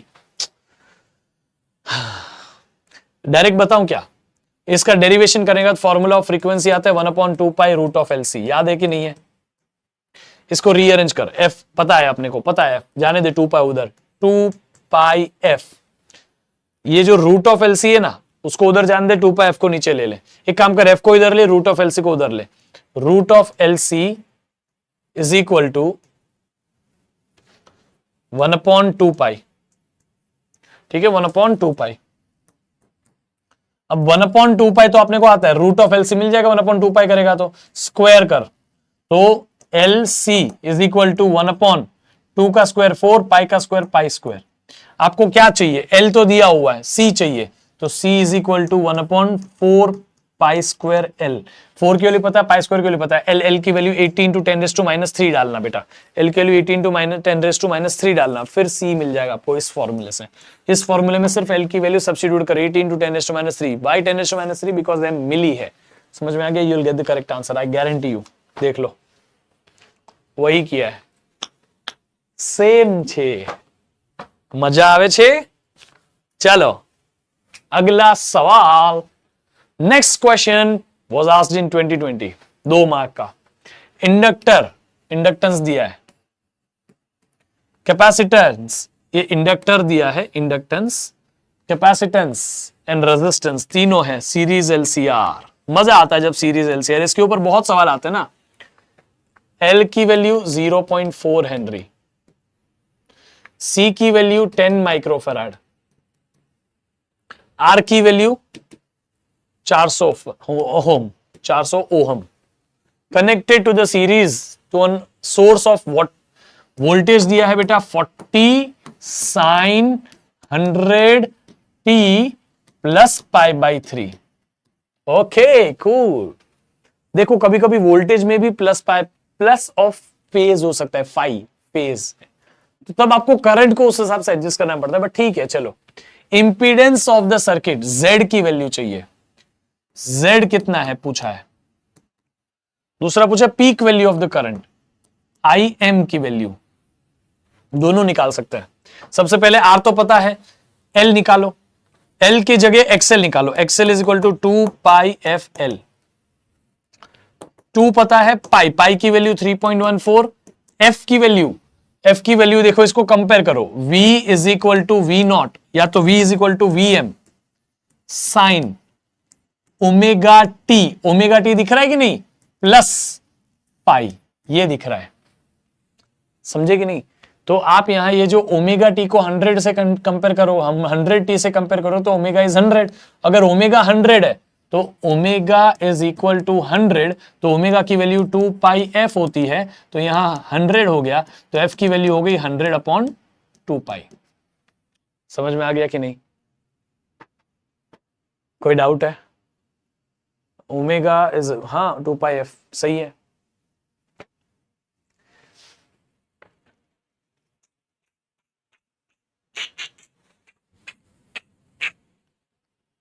Hundred है क्या, 100 पाई है, अरे 1000 है, 1000 है, 1000/2 पाई, 1000 है बेटा, सॉरी मैंने 100 लिख लिया था, ठीक है चलो कोई भी है। तो हमें फ्रीक्वेंसी उधर से मिल गई 1000/2 पाई, तो ये 2 का 2, पाई का 3.14, और वहां पे क्या है, चलो पाई का 3.14 पुट करने की जरूरत नहीं है, 2 पाई, एफ की वैल्यू कितनी है, एफ की वैल्यू आ गई 1000/2 पाई, 1000/2 पाई। क्यों 2 पाई कैंसिल हो जाता है, देखो एल की वैल्यू कितनी है, एल की वैल्यू यहां दी हुई है, हाँ दी हुई है 0.4। ये देखो ना बेटा, ध्यान से सुनो, इस सवाल में क्या किया हमने, 2 पाई एज इट इज रखा, 2 पाई एज इट इज रखा, एफ की वैल्यू यहां पे लेके आए 1000/2 पाई। कैसे कंपेयर किया, ओमेगा इज 1000, तो यहां पे omega is 1000, 2 pi F is 1000, तो एफ इज 1000/2 पाई, तो यहां 1000/2 पाई एफ की जगह ला दिया, एल का 0.4 ये सब्स्टिट्यूट कर दिया। नाउ वी गो अहेड, इसको सिंप्लीफाई कर सकते हैं, 2 pi gets cancel, 1000 into 0.4 gives you 0.4 into 1000 gives you 400, ये हो गया एक्सएल का वैल्यू 400 ओहम। इसी तरह एक्सी भी निकालना पड़ेगा, एक्सी इज 1/2 पाई एफसी बेटा। अब 1/2 पाई एफसी में 1 ठीक है, 2 पता है, पाई पता है, एफ फ्रीक्वेंसी की वैल्यू 1000/2 पाई है, तो यहां नीचे 1000 आएगा, नीचे आएगा 1000/2 पाई आएगा ऊपर, और नीचे सी कैपेसिटेंस की वैल्यू 10 माइक्रोफैराड है, 10 माइक्रो यानी कि 10⁻⁻⁶। ठीक है, तो आप देखो क्या कैंसिल आउट हो रहा है, 2 पाई कैंसिल, ये 10⁴ नीचे है, 10⁻⁻⁶ ये 1000 इंटू 10⁻⁴ 10⁻⁻⁶, तो बचा 10⁻⁻², ऊपर जाएगा तो 10⁻², तो 100 हो गया, 100 ओहम, एक्सी की वैल्यू 100 ओहम। ठीक है, ये मेरी एक्सी की वैल्यू आ गई, 10⁻⁴ +4 -2, हाँ -2 तो ऊपर, हाँ बराबर, परफेक्ट है। एक्सएल की वैल्यू 400, एक्सी की वैल्यू 100। अब आपको पूछा है जेड, सबसे पहले जेड पूछा है ना, तो जेड की वैल्यू क्या होती है बेटा, जेड की वैल्यू क्या होती है, Z is equal to √r² plus XL minus XC. देखो ऐसा ही है, लॉजिकल है सब कुछ, इसमें कुछ अलग कंसेप्ट नहीं बता रहा हूं मैं, लॉजिकल चीज है। ये कंपेयर करो, ओमेगा निकालो, ओमेगा निकालने के बाद एक्सएल निकालो, एक्सी निकालो। क्यों? क्योंकि जेड निकालने के लिए जेड के फॉर्मूला में एक्सएल और एक्सी रखना पड़ेगा, विदाउट एक्सएल एक्सी आपका आंसर ही नहीं आएगा। समझ में आ गया?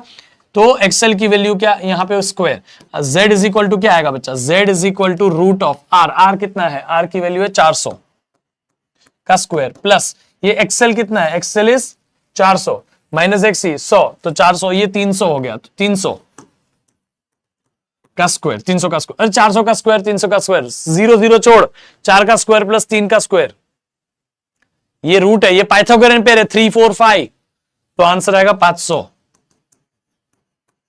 ओहम। 3 4 5 अगर पाइथागोरन पेयर, तो 30 40 50 भी पाइथागोरन पेयर है, तो 300 400 500 भी पाइथागोरियन पेयर है, तो जेड 500 आ गया। अभी हमें चाहिए करंट मैक्सिमम, आईएम की वैल्यू चाहिए, वीएम पता है तो मुझे आईएम मिल जाएगा। सेकेंड के लिए V is equal to I R, R की वैल्यू यहां एक रेजिस्टर नहीं है, सिर्फ इंडक्टर नहीं है, सिर्फ कैपेसिटर नहीं है, चारों है, सॉरी तीनों है, तो Z, तो ये Vm, तो ये Im, तो Im का फॉर्मूला क्या बनेगा, Vm अपॉन Z। Vm की वैल्यू कितनी है, Vm की वैल्यू 40 दी है, देखो इस क्वेश्चन को कंपेयर करके 40 बनती है, डिवाइडेड बाय Z, Z की वैल्यू 500 आई। ठीक है, 500 0 0 गया, 4/50, 4/50 आंसर आपका आराम से आ जाएगा इसमें, 4/50, तो मेरे हिसाब से आपका आंसर यहाँ पे दिया 0.08 which comes out to be 80 milli. ठीक है, so this is how you will be doing this question. अच्छा सवाल था बच्चा। We go for the 3 marks question asked in 2023। अच्छा सवाल है फिर तो, 2023 में ही पूछा गया है। रजिस्टर 30 ओहम, कैपेसिटर 250, क्या दिया है 250 upon pi microfarad, connected in a series, इनको ही लगाया है, सिर्फ ये दो ही है, to the supply of 200 volt. ये इसका मतलब ये VRMS दिया है, सिर्फ ऐसा वोल्टेज दिया वो VRMS है, और 50 हर्ट्ज फ्रीक्वेंसी, 50 हर्ट्ज। ठीक है, calculate the current in the circuit, current चाहिए, total current. Current in the circuit का मतलब क्या होता है पता है आपको, सिंपल सी बात बतानी है, current in the circuit and voltage drop across the resistor and capacitor. Okay, current की वैल्यू आपको IRMS बता देनी है, सिंपल सा बात पहले में। तो current in the circuit is IRMS, क्योंकि VRMS दिया है तो IRMS, जो करंट यहां से जाएगा वो IRMS बता दो।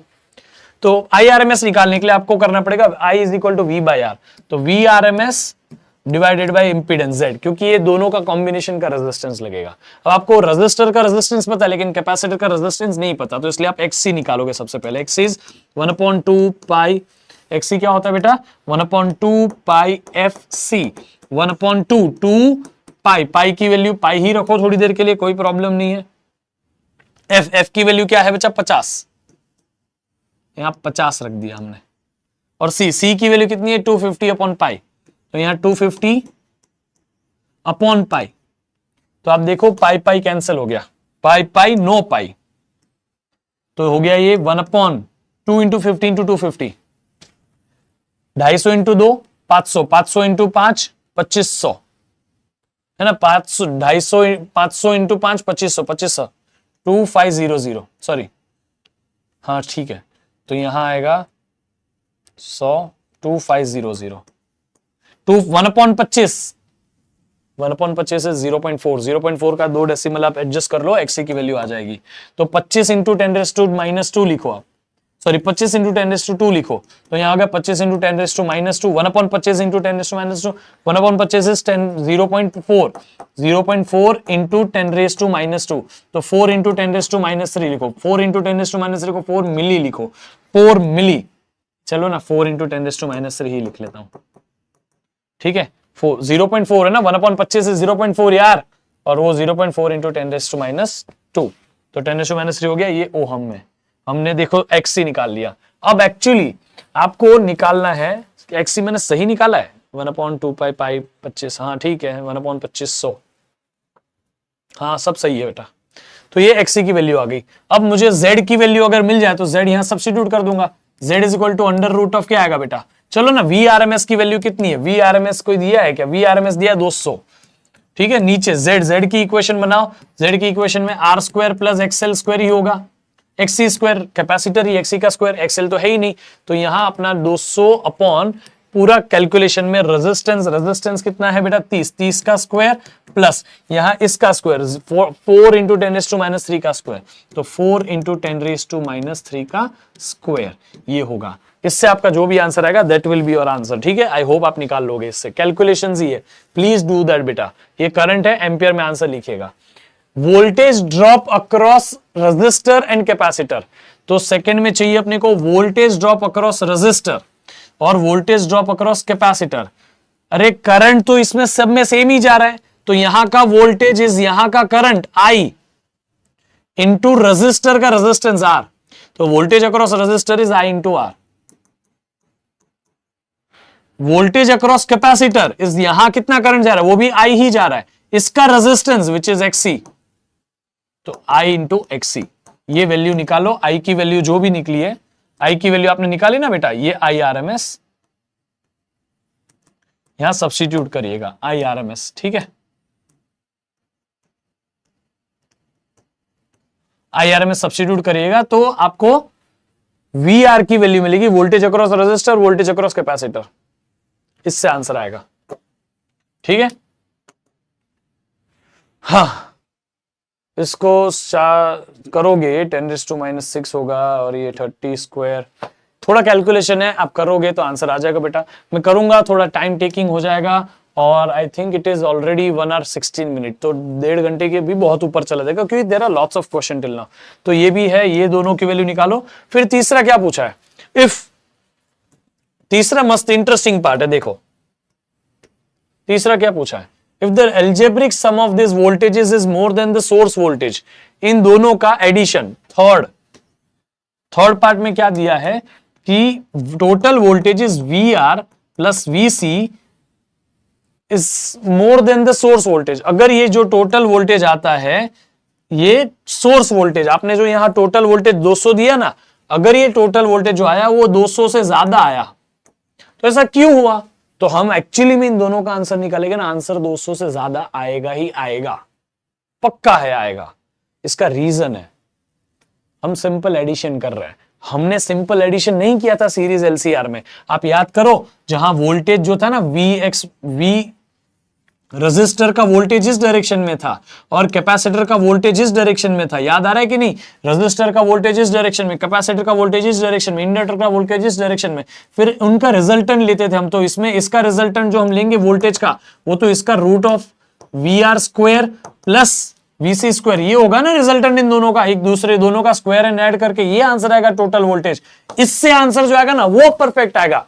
आप वीआर और वीसी का स्क्वायर करके ऐड करो, रूट ले लो, ये जो आंसर आएगा आई गारंटी की वो 200 के इक्वल हो, आई गारंटी की 200 के इक्वल हो। लेकिन आप सिंपली उन दोनों को सिर्फ ऐड करोगे तो 200 के इक्वल नहीं आएगा, ठीक है।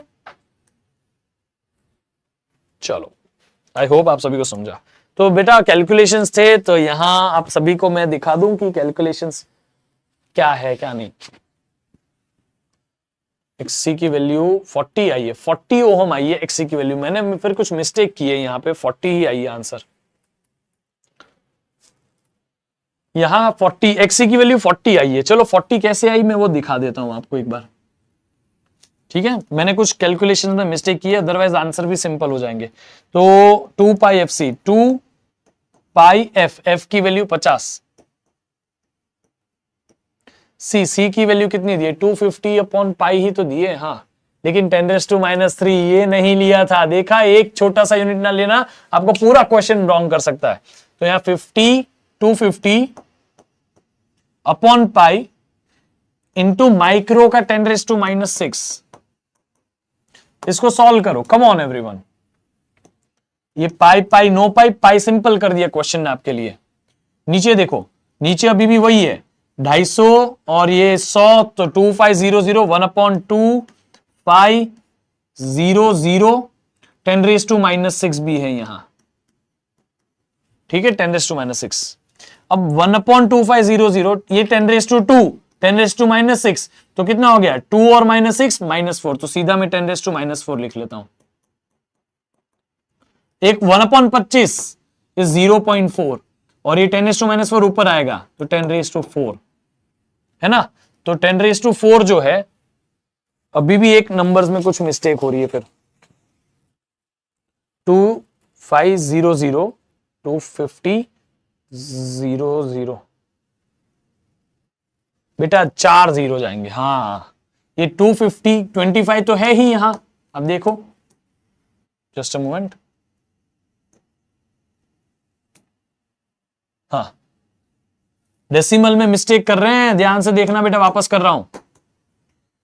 2 × 5 100, 2 × 5 10, और ये देखो 50 × 2 100, 100 × 2500, 100 × 250, तो यहां हो जाएगा 1/2 ये खुद का 0, ये 100 का ये जो 2 0 आएगा वो, और इंटू 10⁻⁻6।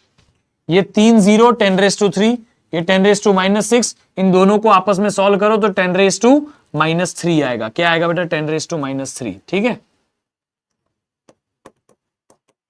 अब 1/25 होता है 0.4, जो ऊपर जाएगा 10⁻⁻3 10⁻3, और ये 0.4 × 10⁻3 तो हो गया 400। 400 हो गया, 1 2, हाँ 400 हो गया, ठीक है। तो 400 आंसर आ गया। क्या है आंसर, 400।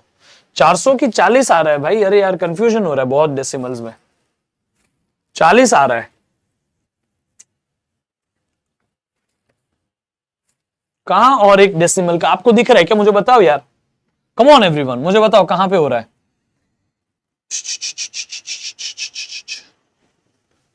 माइक्रो का 10⁻⁻6 250 पाई कैंसल 2 × 50। चलो सारे जीरोस एक साथ ले लेता हूं। 1/25 0.04 होता है, 0.4 होता है, 25%, 0.4 होता है, ठीक है। हाँ यार, सब सही तो कर रहा हूं। तो यहां पे हम कर लेंगे 100 यानी कि 10⁻², और ये 2500 का 25 लिखो, और 10⁻1 यहां लिख दो, और 10⁻⁻6 लिखो। भाई नंबर्स कभी कभी अपने को घुमा सकते हैं। 25 1/25 1/25, वैसे तो मैं बहुत श्योर हूं कि 1/25 0.4 होता है, स्टिल एक बार देख लेता हूं, ठीक है। 1/25 0.04 होता है। देखो मैं एक डेसिमल मिस आउट कर रहा था, 0.04 होता है। मल्टीप्लाई बाय 10⁻², 10⁻⁻6 और 10⁻1, 1 + 2 3, 3 - 6 -3, तो ऊपर जाएगा तो +3, 10⁻⁻3 ऊपर जाएगा +3। अब 3 डेसिमल आगे लेके जाओ तो 40 आंसर है। फाइनली 40 ओहम आया। अब यहां आपको सिर्फ 40 रखना है बेटा, ठीक है, 40 का स्क्वायर, तो यहां आपका काम आसान हो गया। और आसान कैसे कर दिया पता है आपको, नंबर्स ऐसे दिए जो पाइथागोरन पेयर बन रही है, 3 4 5 पाइथागोरन पेयर होता है, तो 30 40 50 पाइथागोरन पेयर होती है, तो नीचे 50 आया, तो 200/50। कम ऑन एवरीवन, 200/50 क्या है, तो 0 0 गया, 20/5 4, तो answer of the current is 4 ampere, ठीक है। करंट कितना है, 4 एम्पियर, तो 4 इंटू रेजिस्टेंस, रेजिस्टेंस इज 330, तो 120 है ना, 120 वोल्ट रेजिस्टर हो गया, वो रेजिस्टेंस के अक्रॉस वोल्टेज है, और 4 करंट की वैल्यू 4 इंटू एक्सी, एक्सी की वैल्यू हमने निकाली 40, मुश्किल से 40 निकालिए भाई, वैल्यू है बहुत अच्छी। तो 40, तो ये आ गया 160। 160 वोल्ट प्लस 120 वोल्ट क्या होता है? 160 प्लस 120 क्या होता है? ये 0 0 8 और ये 1 प्लस 1 2, तो 280। तो टोटल वोल्टेज इज 280। आपने सर्किट को दिया कितना? 200। सर्किट ने यूज कितना कर रहा है? 280। वैलिड नहीं है, दिस इज रॉन्ग। क्यों रॉन्ग है? हमें लिखना है कि ये रॉन्ग है, क्योंकि क्वेश्चन में बोला है कि अलजेब्रिक सम बताओ कितना 280 आता है। ये रॉन्ग है। क्यों रॉन्ग है? क्योंकि एक्चुअल आंसर हम दोनों अलग अलग फेज में हैं। रजिस्टर के अक्रॉस वोल्टेज और कैपेसिटर के across voltage are in different phase. For that reason net voltage across RC circuit must be given by root of VR square plus VC square, ऐसा लिखना है। इससे आंसर निकालो। एक का 280 स्क्वायर है, सॉरी एक है 200 का स्क्वायर, 200 नहीं है, एक है 120 और एक है 160। 120 का स्क्वायर प्लस 160 का स्क्वायर का रूट ले लो, आपका आंसर गारंटी 200 आएगा। ठीक है, पक्का आएगा। हाँ फाइनली भाई नंबर्स आ गए। देखो यही सब लिखा है यहां पे नीचे। ठीक है, हाँ 3 मार्क का पूछा गया है 2023 में। वापस सेमी तो नहीं लिख रहा है ना, चलो कोई नहीं। पावर के ऊपर सवाल है। LCR circuit of resistance 20 volt 20 ohm, inductor 2 henry, capacitor 50 hertz 50 sorry यार क्या रीड कर रहा हूं, 50 microfarad are connected in series obviously. 200 volt, तो वोल्टेज की 200 वोल्ट है। ये आपको बाय डिफॉल्ट VRMS दिया गया है, बोला नहीं है बट VRMS है। In the frequency what is the amplitude of the current? Amplitude of the current यानी कि एक्चुअली ना एम्पलीट्यूड ऑफ द करंट से ना कई बुक्स कंफ्यूज होके IRMS दे देती है। अपने को IRMS नहीं चाहिए, अपने को पहले केस में IM चाहिए। एम्पलीट्यूड वही होता है, कोई भी ग्राफ ऑफ करंट होगा ना तो उसका मैक्सिमम वैल्यू एम्पलीट्यूड होता है और वही IM होता है। And the average power transfer to the circuit. दूसरा पूछा है average power, power average value, average power की वैल्यू कितनी होगी? ये दोनों वैल्यू बतानी है। एक minute, 1 and 2 to the in one cycle at resonance। ये देखो, जो ये पढ़े बिना IM निकालेगा वो रॉन्ग हो जाएगा।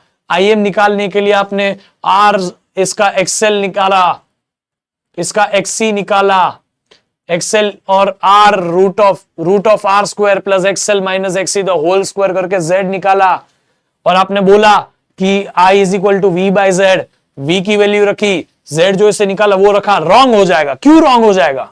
क्योंकि आपको बोला है आपको एम्पलीट्यूड ऑफ करंट चाहिए एंड द पावर चाहिए, but in one complete cycle eight resonance. Resonance पे चाहिए ये सब आपको, ये दोनों की दोनों वैल्यू एट रेजोनेंस चाहिए। ये कौन बराबर से रीड करेगा बेटा? जल्दी जल्दी में रीड करके आप मिस्टेक कर बैठोगे। इसीलिए देखो इन दोनों के बाद क्वेश्चन मार्क दिया है। ठीक है, दोनों कंबाइंड है। एट रेजोनेंस ना बेटा Z की वैल्यू R होती है, याद रखिएगा। एट रेजोनेंस, रेजोनेंस जब होता है तो Z की वैल्यू R होती है। तो I की वैल्यू क्या होगी? IRMS की वैल्यू पहले बता दो। IRMS is VRMS upon Z। Z की वैल्यू रूट ऑफ, ये सब नहीं होगा, root of R square plus XL minus XC square. क्यों? क्योंकि Z इक्वल टू R होता है और XL इक्वल टू XC हो जाता है जब रेजोनेंस होता है। तो हम Z की वैल्यू को R रखेंगे, VRMS divided by RE। R की वैल्यू रखो, यहाँ पे VRMS की वैल्यू 200 और यहाँ R की वैल्यू कितनी है? R की वैल्यू है सिर्फ 20। तो ये 0 0 गया और 20, और ये 20 upon 2 is 10। 10 ohm is the 10 ampere is the correct answer बेटा। ये है 10 एम्पियर IRMS। IRMS IM की वैल्यू होती है √2 टाइम्स IRMS।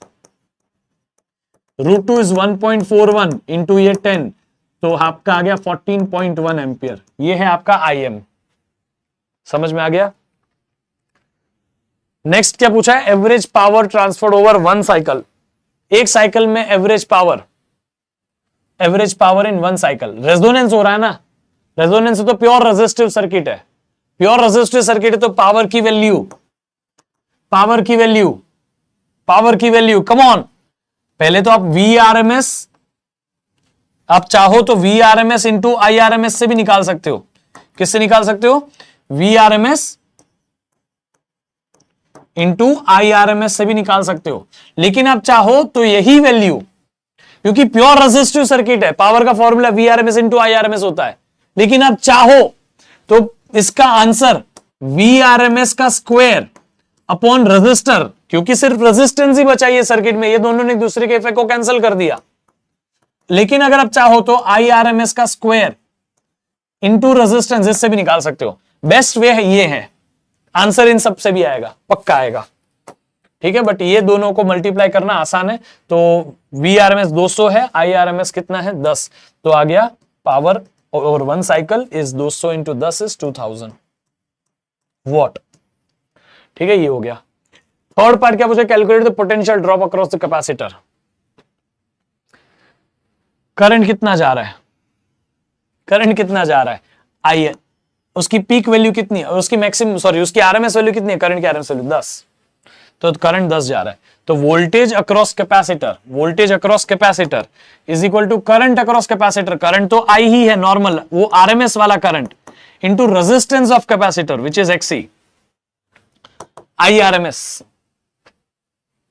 IRMS हमने निकाला कितना है 10 है, XC की वैल्यू 1/2 पाई एफ सी, 10 इंटू 1/2 पाई, पाई की वैल्यू रख दो ना 3.14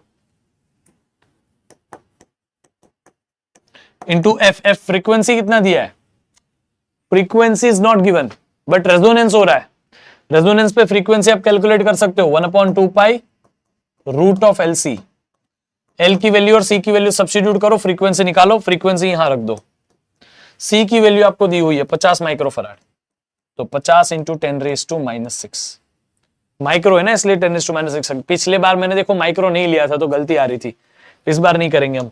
तो यहां एफ की वैल्यू निकालेंगे एल, और ये 50 इंटू 10⁻⁻6 इंटू 2 मल्टीप्लाई करो, उसका रूट लो, और वैसे देखो 100 हो रहा है, 50 इंटू 2 100, 100 इंटू 10⁻⁻6, तो 100 का रूट 10, 10⁻⁻6 का रूट 10⁻⁻3, तो ये आ गया आपका 10 इंटू 10⁻³ इंटू 2 पाई, ठीक है। ये आपकी फ्रीक्वेंसी है।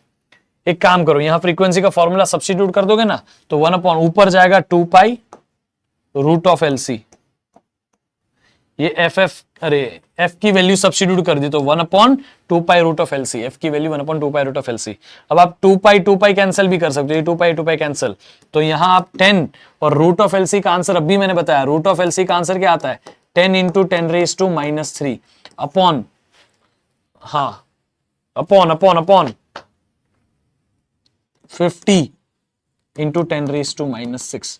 आराम से कर सकते हो नंबर्स, 1/50 एक ही नंबर है, बाकी ये 10⁻1, 10⁻1, 10⁻⁻6, 10⁻⁻6 सब पावर है, ठीक है। तो वोल्टेज अक्रॉस कैपेसिटर आराम से मिल जाएगा आपको इस तरह से।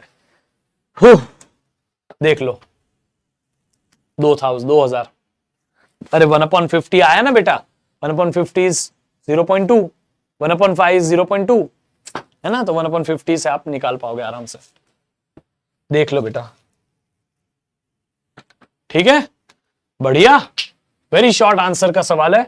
Alternating current I is equal to, अच्छा जब भी ऐसे इक्वेशन देखे ना उसको लिखना चालू करो, I is equal to I peak या तो IM साइन ओमेगा टी, जहां पे ओमेगा की वैल्यू 100 पाई, पाई दिया है यहाँ पे, ओमेगा इज 100 पाई देखो, और ये टी तो टी ही है, साइन तो साइन, IM की वैल्यू कितनी है 10 एम्पियर है, और ये आपको वैल्यूज इस इक्वेशन को रीड करके पता चली। Is pass through the resistor, resistor कितना है 20 ohm. What is the average power consume by the resistor, power की वैल्यू जो होती है रेजिस्टर के लिए, एवरेज पावर की वैल्यू होती है IRMS इंटू RRMS, अरे IRMS इंटू, एक्चुअली रेजिस्टर के अक्रॉस आप निकाल सकते हो तो I² RMS into resistance, IRMS का स्क्वायर इंटू रेजिस्टेंस, ये भी चलेगा, V इंटू I भी चलेगा, लेकिन आपको उसके लिए V निकालना पड़ेगा। V यहां पे आप देखो ना, I पता है, R पता है, तो आप I और R को यूज करो, लेकिन IM वाला नहीं चलता, IRMS निकालना पड़ता है। IRMS की वैल्यू क्या होती है √2, 10/√2, तो अगर मैक्सिमम की वैल्यू 10 है तो √2 के साथ करोगे तो 14 पॉइंट समथिंग आएगी। देखो यहां पे मैंने आपको बताई थी, नहीं सॉरी, ये मैक्स की वैल्यू 10 है तो 10/√2, 10/√2 इज IRMS, तो आप सीधा यहां सब्स्टिट्यूट करो, तो 10 का स्क्वायर 100 अपॉन √2 का स्क्वायर 2, आई का स्क्वायर हो गया ना 10/√2 तो 100/2 इंटू रेजिस्टेंस, रेजिस्टेंस इज 20, इससे आंसर आएगा आपका यहां पे तो 1000 पावर, एवरेज पावर, ये वॉट में होता है। ठीक है, चाहिए आप power is equal to V into V R M S into I R M S से भी कर सकते हैं, कोई प्रॉब्लम नहीं है बेटा, इससे भी आंसर आएगा। वी आर एम एस आपको पता करना पड़ेगा, जिसकी वैल्यू आपको निकाल पड़ेगी V is equal to I R, तो V is equal to I R, I into R, I कितना है 10/√2, आर कितना है 20, तो 10/√2, वी आर एम एस की वैल्यू कितनी है 10/√2, ये आई इंटू आर ना, तो इंटू 20, तो आप यहां पे क्या कर सकते हो बेटा कि ये 200/√2 लिख सकते हो, ये आपका V R M S, V R M S की वैल्यू 200/√2 और आई आर एम एस की वैल्यू 10/√2, तो √2 डिवाइड में हो गया 2, 10 और ये 2000, तो 2000 का 2 डिवाइड से हो गया 1000, आ गया ना सेम, कोई भी करो यार, टेंशन नहीं लेने का इतना, अपन है ना, ठीक है देख लो। Here we go ahead. हाँ 2023 में पूछा गया है पीवाईक्यू में, alternating current I is equal to this, equation दे दी ना, कंपेयर करना चालू करो, I equal to I not sine I M sine omega T, इससे मुझे पता चलता है कि आई एम की वैल्यू 14 है, आई एम की वैल्यू 14 है, 14 एम्पियर, ओमेगा की वैल्यू 100 पाई है, क्योंकि टी तो टी है, omega is 100 pi, omega is 100 pi. A passes through series combination of resistor and inductor, resistor की वैल्यू 30 ओम है और इंडक्टर की वैल्यू 2/5 पाई है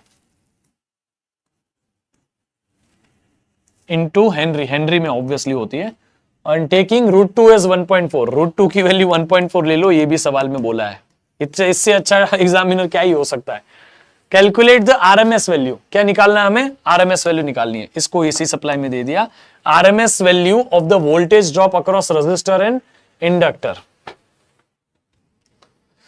भाई पहले तो टोटल नेट आरएमएस निकाल लो, आई एम दिया हुआ है, ओमेगा दिया है, आर और एल दिया है, तो हमें पहले तो आई आर एम एस निकालना पड़ेगा, आई आर एम एस, तभी हम वी आर एम एस निकाल पाएगा। I R M S is I M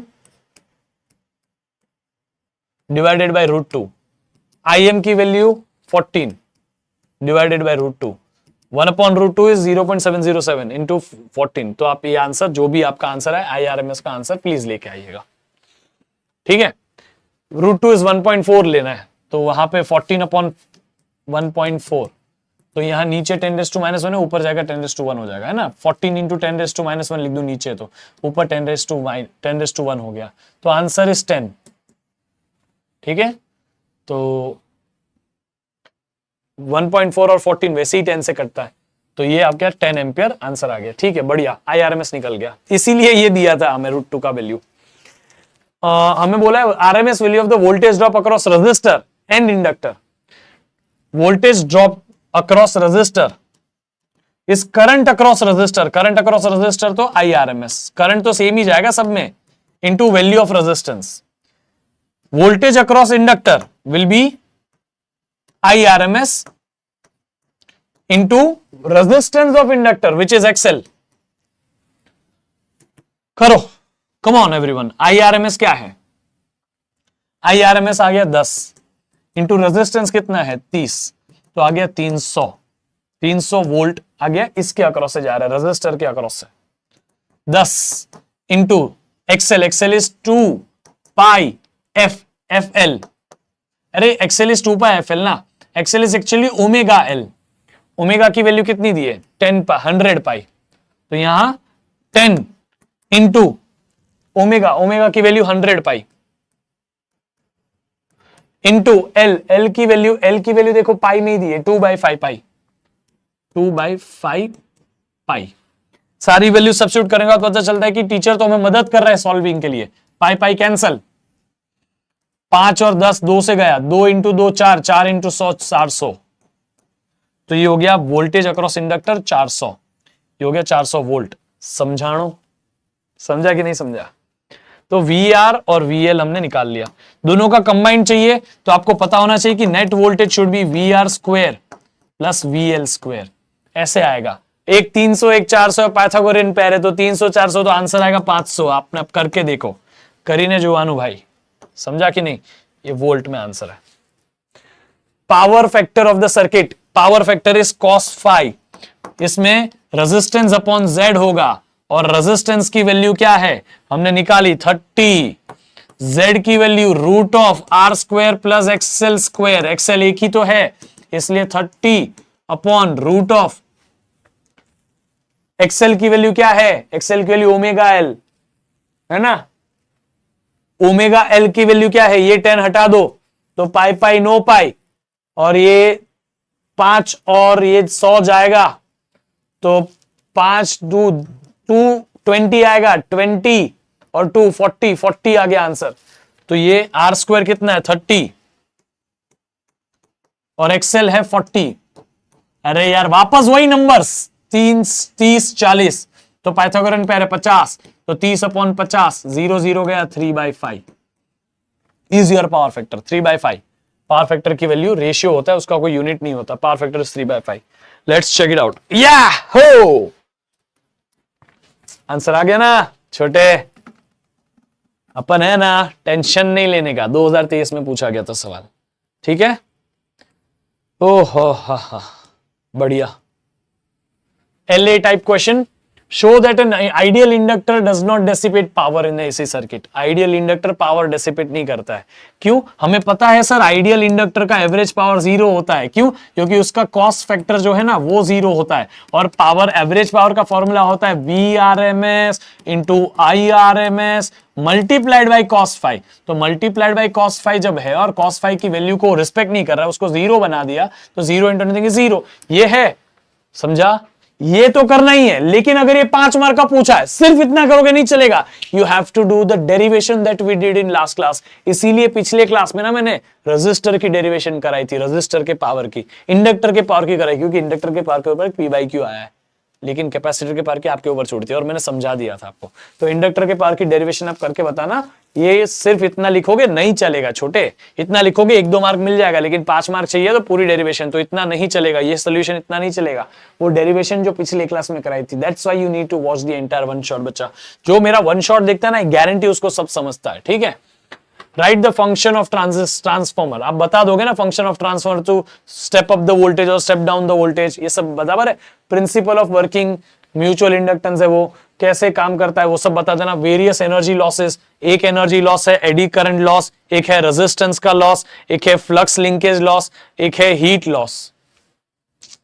लिखाया था मैंने आपको लास्ट क्लास में भी, अब उसके बारे में बता देना। प्राइमरी कॉइल, यार पूरे ट्रांजिस्टर की खास बात पता है क्या है? एक कॉइल जिसका नंबर ऑफ टर्न्स N1, दूसरी कॉइल जिसका नंबर ऑफ टर्न्स N2। तो आपका फॉर्मूला सिर्फ इतना ही है, N1 upon N2 is equal to voltage across 1 upon voltage across 2 और current across 2 upon current across 1। यही एक फॉर्मूला है, इसमें से इतना सब निकालने का है। देखो क्या क्या दिया हुआ है, क्या क्या दिया हुआ है वो लिखो। प्राइमरी आइडियल ट्रांसफॉर्मर ही पढ़ते हैं हम, आइडियल ट्रांसफॉर्मर ही हमने पढ़ा है, तो उसके लिए हमें उतना ही याद रखना है। और हमें क्या बोला है? Primary coil in ideal step up transformer है। स्टेप अप यानी कि वोल्टेज बढ़ेगा तो नंबर ऑफ टर्न्स बढ़ेंगे, तो N2 is greater than N1, ये तो हमें पता चल गया। Has number of turns 100 volt, primary coil में 100 है, N1 की वैल्यू 100 है, ठीक है। ट्रांसफॉर्मेशन रेशियो यानी कि N1 अपॉन N2, कोई भी वैल्यू N1 अपॉन N2 की वैल्यू बोलो या V1 अपॉन V2 की वैल्यू बोलो, I2 अपॉन I1 की वैल्यू, और इसी रेशियो को ट्रांसफॉर्मेशन रेशियो बोलता है, और वो रेशियो सीधा आंसर दे जाए, ये 100 है, ठीक है। बढ़िया सवाल है, देखो बेटा कितना लॉलीपॉप तरीके से मार्क्स मिलता है ना। यहाँ पे देखो, input voltage in the power are respectively this 200 volt, input voltage यानी V1 which is 220, input voltage यानी V1 विच इज 220 वोल्ट, और पावर की वैल्यू दी है 1100 वॉट। क्या क्या पूछा है, क्या क्या पूछा है भाई? अच्छा सा पेन ले ले मस्त में, एक ही बार में शॉर्ट, वन शॉट तबाक। Number of turns in secondary coil N2, current in primary coil I1, voltage across secondary V2, current in secondary I2, power in secondary, अरे मैं सब बाद में करेगा, पहले ये कर देगा, क्योंकि जितना पावर तू इधर देगा उतना ही पावर तेरे को वहां मिलेगा। प्राइमरी में तू पावर 1100 देगा तो यहां पे भी पावर 1100 वॉट ही मिलेगा। पावर तो जितना दोगे उतना ही मिलेगा ना, क्योंकि आइडियल ट्रांसफॉर्मर है, सेम पावर ट्रांसमिट कर देता है, लॉस नहीं करता बीच में। रियल में लॉस होता है। अब हमें पहला चाहिए number of turns in secondary, N2। N1 upon N2 is 100। N2 उधर जान दो, 100 इधर आन दो, है ना। तो पहला वाला सॉल्व करते हैं। N1 upon N2 is 100। मैं एक्चुअली आपको कराना नहीं चाहिए, आपको खुद करना चाहिए ये। N1 upon N2 is 100। N2 की वैल्यू उधर जान दो, 100 इधर आन दो, तो N1 की वैल्यू क्या हो गई, सॉरी N2 की वैल्यू उधर जान दो, 100 इधर आन दो, तो 100, अरे सॉरी यार, N1 की वैल्यू क्या हो गई, N1 upon 100 is equal to N2। N2 उधर गया, 100 नीचे आ गया, तो N1 अपॉन 100 इज N2 ना। N1 की वैल्यू बता 100, N2 की वैल्यू बता, वो भी 100। सेम आंसर भाई, 1। यहां पे 100 ही है ना भाई, 100 ही है। नंबर ऑफ टर्न्स भी 100 ही है। कुछ मिस्टेक हो रहा है क्या मेरे से? स्टेप अप है तो वो मल्टीप्लाई हो जाना चाहिए था। Okay okay okay, step up में आप इसको उल्टा लिखोगे, N2 अपॉन N1 लिखोगे, इसलिए 1 अपॉन 100 लिखोगे, समझा। फाइनल माइनस इनिशियल ऐसा लिखो, समझा। अभी आंसर परफेक्ट आएगा। N1 अपॉन N2 नहीं, N2 अपॉन N1 की वैल्यू 100 है, तो N1 अपॉन N2 की वैल्यू 1 अपॉन 100 है। अब आपका आंसर आएगा फर्स्ट वाले का आंसर, N2 अपॉन N1, इसको उल्टा लिख दो, 1 अपॉन 100 है ना, तो 100 हो गया। अब आपको क्या चाहिए, N2 which is equal to 100 into N1। N1 की वैल्यू कितनी है, 100 है, वो भी 100 है। N1 की वैल्यू कितनी दी है, 100 दी है, तो 100 इंटू 100, तो ये हो गया 10000, 4 0 हो गए। ये आपका N2 हो गया। समझ गया पहला क्वेश्चन। दूसरा part, current in primary I1, I2 upon I1 is 1 upon 100, तो I1 upon I2 is 100 actually, ठीक है। I1 अपॉन उल्टा कर दो ना, I1 अपॉन I2 इज 100, तो I1 अपॉन I2 इज 100। अगर I1 अपॉन I2 100 है तो I1 की वैल्यू क्या है, 100 इंटू I2। I2 की वैल्यू पता है क्या तेरे को? नहीं पता है ना I2 की वैल्यू, कोई बात नहीं। करंट इन प्राइमरी भी नहीं पता, करंट इन सेकेंडरी भी निकाल जरूर सकते हैं, निकाल सकते हैं। मैं थोड़ी देर में बताता हूं आपको कैसे निकालेंगे। करंट निकाल सकते हैं, करंट निकालने के लिए इन दोनों को वापस इक्वेट कर सकते हैं, इट्स अप टू अस, ठीक है। लेकिन उसके पहले हम ये निकालते हैं। अच्छा एक काम कर, power is equal to voltage into current निकाल। कोई भी एक जगह का वोल्टेज निकाल ले पहले। वोल्टेज किसका निकालना है, वोल्टेज इन सेकेंडरी पूछा ही अपने को। वोल्टेज इन प्राइमरी तो दिया हुआ है, देखो वोल्टेज इन प्राइमरी V1 दिया है, पावर 1 वोल्टेज 1 करंट 1, ये फॉर्मूला लगाने की जरूरत भी नहीं है। पावर 1 वोल्टेज 1 करंट 1 है ना, तो 1 1 0 0 पावर 1, वोल्टेज 1 कितना है 2 2 0 इंटू I1। इसको सॉल्व करोगे तो आपको सेकेंड वाला क्वेश्चन का आंसर मिल जाएगा, विच इज, बोलो कितना आएगा। तो ये आप इसको सॉल्व कर लो, 220 नीचे जान दो, 0 0 गया, ये 22 और 11 1/2, और ये 0 यहां है, तो 10 अपॉन 2, तो 5 इज I1, 5 एम्पियर। अब I2 upon I1 is equal to 100 करो। थर्ड पार्ट, थर्ड नहीं actually fourth part, D part, fourth. I2 upon I1 is equal to 1 upon 100, ये रेशियो को लिखो यहां पे। I1 इधर जान दो, I2 is equal to I1 upon 100। I1 की वैल्यू कितनी है, I1 की वैल्यू है 5 अपॉन 100।